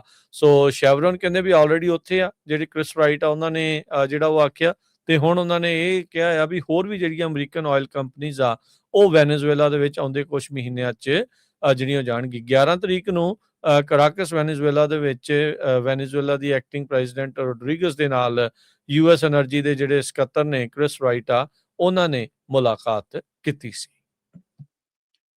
ਕੁਝ ਸਾਡੇ ਸਰੋਤੇ ਕਹਿ ਰਹੇ ਆ ਵੀ ਫੇਸਬੁੱਕ ਦਾ ਪੇਜ ਜਿਹੜਾ ਹਜੇ ਵੀ ਨਹੀਂ ਵਰਕ ਕਰ ਰਿਹਾ, ਤੇ ਤੁਹਾਨੂੰ ਪਤਾ ਹੀ ਆ ਪਿਛਲੇ ਵੀਕ ਜਦੋਂ ਨਿਖਿਲ ਗੁਪਤਾ ਦੀ ਖਬਰ ਨੂੰ ਲੈ ਕੇ ਆਪਾਂ ਲਾਈਵ ਕਵਰੇਜ ਸ਼ੁਰੂ ਕੀਤੀ ਸੀ, ਤੇ ਸਾਡਾ ਜਿਹੜਾ ਪੇਜ ਆ ਲੋਕਲੀ ਵੀ ਅਮਰੀਕਾ ਦੇ ਵਿੱਚ ਜਿਹੜਾ ਸਪਰੈਸ ਕੀਤਾ ਗਿਆ ਸੀ। ਸੋ ਹੁਣ ਆਪਾਂ ਕੋਸ਼ਿਸ਼ ਕਰਾਂਗੇ ਜਿਹੜੀਆਂ ਇਹ ਖਬਰਾਂ ਆ ਫੇਸਬੁੱਕ ਦੇ ਉੱਤੇ ਲਾਈਵ ਨਾਲੋਂ ਜਿਹੜੀਆਂ ਅਲੱਗ-ਅਲੱਗ ਕੱਟ ਕੇ ਜਿੱਦਾਂ ਵੱਖ-ਵੱਖ ਇਸ਼ੂ ਤੇ ਆਪਾਂ ਪਾਉਂਦੇ ਆ ਉਹ ਪਾਵਾਂਗੇ। ਪਰ ਉਹ ਇਨ ਦਾ ਮੀਨ ਟਾਈਮ ਤੁਸੀਂ ਪੰਜਾਬੀ ਰੇਡੀਓ ਯੂਐਸਏ ਦੇ ਜਿੰਨੇ ਵੀ ਜਿਹੜੇ ਸਾਡੇ ਸਰੋਤੇ ਹੈਗੇ ਆ YouTube ਉਹ ਨੂੰ ਸਾਡੇ ਸਾਰੇ ਸਬਸਕ੍ਰਾਈਬ ਹੀ ਕਰ ਲਓ। ਟੈਰੇਸਟਰੀਅਲ ਰੇਡੀਓ ਸਟੇਸ਼ਨਸ 1170 AM ਤੇ 99.3 FM ਬੇ ਏਰੀਆ ਦੇ ਵਿੱਚ, 1470 AM ਤੇ 105.9 FM ਸੈਕਰਾਮੈਂਟੋ 'ਚ, 1300 AM ਤੇ 104.5 FM ਫ੍ਰਿਜ਼ਨੋ ਏਰੀਏ 'ਚ, 1450 AM ਤੇ 96.5 FM ਯੂਬਾ ਸਿਟੀ ਵਾਲਾ ਏਰੀਆ, 1570 AM ਸਟਾਕਟਨ ਲੋਡਾਈ ਵਾਲਾ ਏਰੀਆ, 1350 AM ਤੇ 107.5 FM ਬੇਕਰਸਫੀਲਡ ਦਾ, 920 AM ਤੇ 107.1 FM ਤੇ 92.3 FM ਇਹ ਮੰਟੀਕਾ ਮੋਡੈਸਟੋ ਏਰੀਏ 'ਚ ਕਾਰਾਂ ਦੇ ਵਿੱਚ, ਘਰਾਂ ਦੇ ਵਿੱਚ ਸੁਣ ਸਕਦੇ ਹੋ। ਇਸ ਤੋਂ ਬਾਅਦ ਜਿਹੜੇ ਦੂਰ ਦਰਾਡੇ ਤੁਸੀਂ ਕਿਤੇ ਵੀ ਰਹਿੰਦੇ ਆ ਇੰਟਰਨੈਟ ਦੇ ਉੱਤੇ ਤੁਸੀਂ ਸੁਣ ਸਕਦੇ ਹੋ, ਆਪਣੇ ਵੈਬਸਾਈਟ ਤੇ ਸੁਣ ਸਕਦੇ ਹੋ, ਆਪਣੀ YouTube ਦੇ ਉੱਤੇ ਸੁਣ ਸਕਦੇ ਹੋ। ਸੋ ਵੱਧ ਤੋਂ ਵੱਧ ਜਿਹੜੇ ਸਾਡੇ ਸਰੋਤੇ ਆ ਉਹਨਾਂ ਨੂੰ ਕਹੋ ਵੀ ਪੰਜਾਬੀ ਰੇਡੀਓ ਯੂਐਸਏ ਦੀ ਐਪ ਨੂੰ ਡਾਊਨਲੋਡ ਕਰੋ ਤਾਂ ਕਿ ਤੁਸੀਂ ਲਾਈਵ ਸਾਰੇ ਪ੍ਰੋਗਰਾਮ ਸੁਣ ਸਕਦੇ ਹੋ। ਤੇ ਨਾਲ ਦੀ ਨਾਲ YouTube ਪੰਜਾਬੀ ਰੇਡੀਓ ਯੂਐਸਏ ਦੀ ਤੇ ਪੰਜਾਬੀ ਟੀਵੀ ਯੂਐਸਏ ਦੀ, ਕਿਉਂਕਿ ਉੱਥੇ ਪੰਜਾਬ ਦੇ ਵਿੱਚ ਵੀ ਪੰਜਾਬੀ ਰੇਡੀਓ ਯੂਐਸਏ ਨੂੰ ਬੰਦ ਕੀਤਾ ਹੋਇਆ ਆ ਉਹਨਾਂ ਦਾ YouTube ਚੈਨਲ, ਪਰ ਪੰਜਾਬੀ ਟੀਵੀ ਯੂਐਸਏ ਦੇ ਉੱਤੇ ਦੇਖ ਸਕਦੇ ਹੋ। ਸੋ ਬਹੁਤ ਵਾਰ ਹੁੰਦਾ ਵੀ ਅਸੀਂ ਕਿਸ ਤਰ੍ਹਾਂ ਪੰਜਾਬੀ ਰੇਡੀਓ ਯੂਐਸਏ ਦੀ ਹੈਲਪ ਕਰ ਸਕਦੇ ਹਾਂ, ਕਈ ਵਾਰ ਨਹੀਂ ਕੋਈ ਫਾਈਨੈਂਸ਼ੀਅਲੀ ਹੈਲਪ ਕਰਦਾ, ਪਰ ਤੁਸੀਂ ਘੱਟੋ ਘੱਟ ਇਹ ਸੋਚੋ ਵੀ ਜੇ ਤੁਹਾਨੂੰ ਸੱਚਮੁੱਚ ਹੀ ਪੰਜਾਬੀ ਰੇਡੀਓ ਯੂਐਸਏ ਦੇ ਨਾਲ ਬਹੁਤ ਪਿਆਰ ਆ, ਸਾਡੇ ਪ੍ਰੋਗਰਾਮ ਮਿਆਰੀ ਹੁੰਦੇ ਆ ਤੇ ਅਸੀਂ ਤੁਹਾਨੂੰ ਹਰ ਇੱਕ ਜਿਹੜੀ ਇਨਫੋਰਮੇਸ਼ਨ ਆ ਉਹ ਇਮੀਡੀਏਟਲੀ ਦਿੰਦੇ ਹੈਗੇ, ਚਾਹੇ ਉਹ ਜਿੱਥੇ ਆਪਾਂ ਰਹਿਣਾ ਹੈ, ਜੇ ਅਮਰੀਕਾ 'ਚ ਰਹਿ ਰਹੇ ਆ ਸਾਡੀ ਲਾਈਫ ਨੂੰ, ਸਾਡੇ ਆਉਣ ਵਾਲੇ ਫਿਊਚਰ ਨੂੰ ਜੋ ਖਬਰਾਂ ਅਫੈਕਟ ਕਰਦੀਆਂ ਆ, ਉਸ ਤੋਂ ਬਿਨਾਂ ਸਿਹਤ ਸੰਭਾਲ ਨੂੰ ਲੈ ਕੇ, ਇਮੀਗ੍ਰੇਸ਼ਨ ਨੂੰ ਲੈ ਕੇ ਵੱਖ-ਵੱਖ ਮੁੱਦਿਆਂ ਦੇ ਉੱਤੇ ਆਪਾਂ 24 ਘੰਟੇ ਰੇਡੀਓ ਸਟੇਸ਼ਨ ਚੱਲਦਾ। ਸੋ ਆਪਣੇ ਘੱਟੋ ਘੱਟ ਜਿੰਨੇ ਵੀ ਤੁਹਾਡੇ ਦੋਸਤ ਮਿੱਤਰ ਰਿਸ਼ਤੇਦਾਰ ਹੈਗੇ ਆ ਉਹਨਾਂ ਨੂੰ ਪੰਜਾਬੀ ਰੇਡੀਓ ਯੂਐਸਏ ਬਾਰੇ ਦੱਸਿਆ ਜ਼ਰੂਰ ਕਰੋ, ਤੇ ਉਹਨਾਂ ਨੂੰ ਇਹ ਵੀ ਕਿਹਾ ਕਰੋ ਵੀ ਪੰਜਾਬੀ ਰੇਡੀਓ ਯੂਐਸਏ ਦੀ ਜਿਹੜੀ ਐਪ ਆ ਡਾਊਨਲੋਡ ਕਰੋ। ਘਰਾਂ ਦੇ ਵਿੱਚ ਬਜ਼ੁਰਗ ਰਹਿੰਦੇ ਆ ਜਾਂ ਬੀਬੀਆਂ ਕੰਮ ਤੇ ਨਹੀਂ ਜਾਂਦੀਆਂ, ਉਹਨਾਂ ਨੂੰ ਰੇਡੀਓ ਸੈੱਟ ਲੈ ਕੇ ਦਿਓ। ਦੂਰ ਦਰਾਡੇ ਕਿਤੇ ਵੀ ਰਹਿੰਦੇ ਆ, ਕੋਈ ਕੈਨੇਡਾ, ਇੰਡੀਆ, ਬਹੁਤ ਇੰਟਰਨੈਟ ਰੇਡੀਓ ਸੈੱਟਸ ਲੈ ਕੇ ਜਾਂਦੇ ਆ, ਉਹ ਗਿਫਟ ਦਿਆ ਕਰੋ ਤਾਂ ਕਿ ਅਗਲੇ ਦੀ ਜ਼ਿੰਦਗੀ ਵੀ ਬਦਲੇ ਤੇ ਉਹਦਾ ਦਿਲ ਵੀ ਲੱਗਿਆ ਰਹੇ, ਡਿਪਰੈਸ਼ਨ ਤੋਂ ਬੰਦਾ ਬਾਹਰ ਨਿਕਲੇ। ਜਿਹੜਾ ਘਰ ਇਕੱਲਾ ਹੀ ਬੈਠਾ ਆ ਉਹਦੇ ਕੋਲ ਹੋਰ ਸਮਾਂ ਨਹੀਂ ਹੁੰਦਾ। ਨਾਲੇ ਰੇਡੀਓ ਸਭ ਤੋਂ ਵਧੀਆ ਜਿਹੜੀ ਚੀਜ਼ ਹੈਗੀ ਆ ਤੁਹਾਨੂੰ ਅਪ ਟੂ ਡੇਟ ਇਨਫੋਰਮੇਸ਼ਨ ਦੇ ਲਈ ਇਮੀਡੀਏਟ ਮਿਲਦੀ ਆ, ਤੇ ਅੱਖਾਂ ਦੇ ਉੱਤੇ ਕੋਈ ਅਸਰ ਨਹੀਂ ਹੁੰਦਾ, ਤੁਹਾਡੀ ਸਿਹਤ ਤੇ ਅਸਰ ਨਹੀਂ ਹੁੰਦਾ, ਆਰਾਮ ਦੇ ਨਾਲ ਤੁਸੀਂ ਜਿਹੜਾ ਆ ਸੁਣ ਸਕਦੇ ਹੈਗੇ। ਗੁਰਬਾਣੀ ਦੇ ਪ੍ਰੋਗਰਾਮ ਘੱਟੋ ਘੱਟ 8 ਘੰਟੇ ਪੰਜਾਬੀ ਰੇਡੀਓ ਯੂਐਸਏ ਦੇ ਉੱਤੇ ਤੁਸੀਂ ਗੁਰਬਾਣੀ ਦੇ ਪ੍ਰੋਗਰਾਮ ਸੁਣਦੇ ਹੋ ਜੀ। ਸੋ ਇੱਥੇ ਪ੍ਰੋਗਰਾਮ ਦੀ ਸਮਾਪਤੀ ਹੈ ਹਰਜੋਤ ਸਿੰਘ ਜੀ। ਮਿਲਾਂਗੇ ਆਪਾਂ ਆਪਣੇ ਸਾਰੇ ਹੀ ਸਰੋਤਿਆਂ ਦਰਸ਼ਕਾਂ ਨੂੰ ਜਿਹੜਾ ਹੁਣ ਅਗਲੀ ਵਾਰ, ਉਦੋਂ ਤੱਕ ਲਈ ਲੈਂਦੇ ਇਜਾਜ਼ਤ ਮੇਰੇ ਰਾਜਕਨਵੀਰ ਸਿੰਘ ਵੱਲੋਂ ਤੇ ਹਰਜੋਤ ਸਿੰਘ ਵੱਲੋਂ ਆਪ ਸਭ ਨੂੰ ਪਿਆਰ ਸਤਿਕਾਰ ਸੈਨਿਕ ਜੀ ਜਿਹੀ ਸਤਿ ਸ੍ਰੀ ਸਤਿ ਅਕਾਲ। ਸ੍ਰੀ ਅਕਾਲ। ਜਿਉਂਦੇ ਵਾਸਤੇ ਰਹੋ, ਹੱਸਦੇ ਖੇਲਦੇ ਰਹੋ, ਸੁਣਦੇ ਰਹੋ, ਦੇਖਦੇ ਰਹੋ ਪੰਜਾਬੀ ਰੇਡੀਓ ਯੂਐਸ।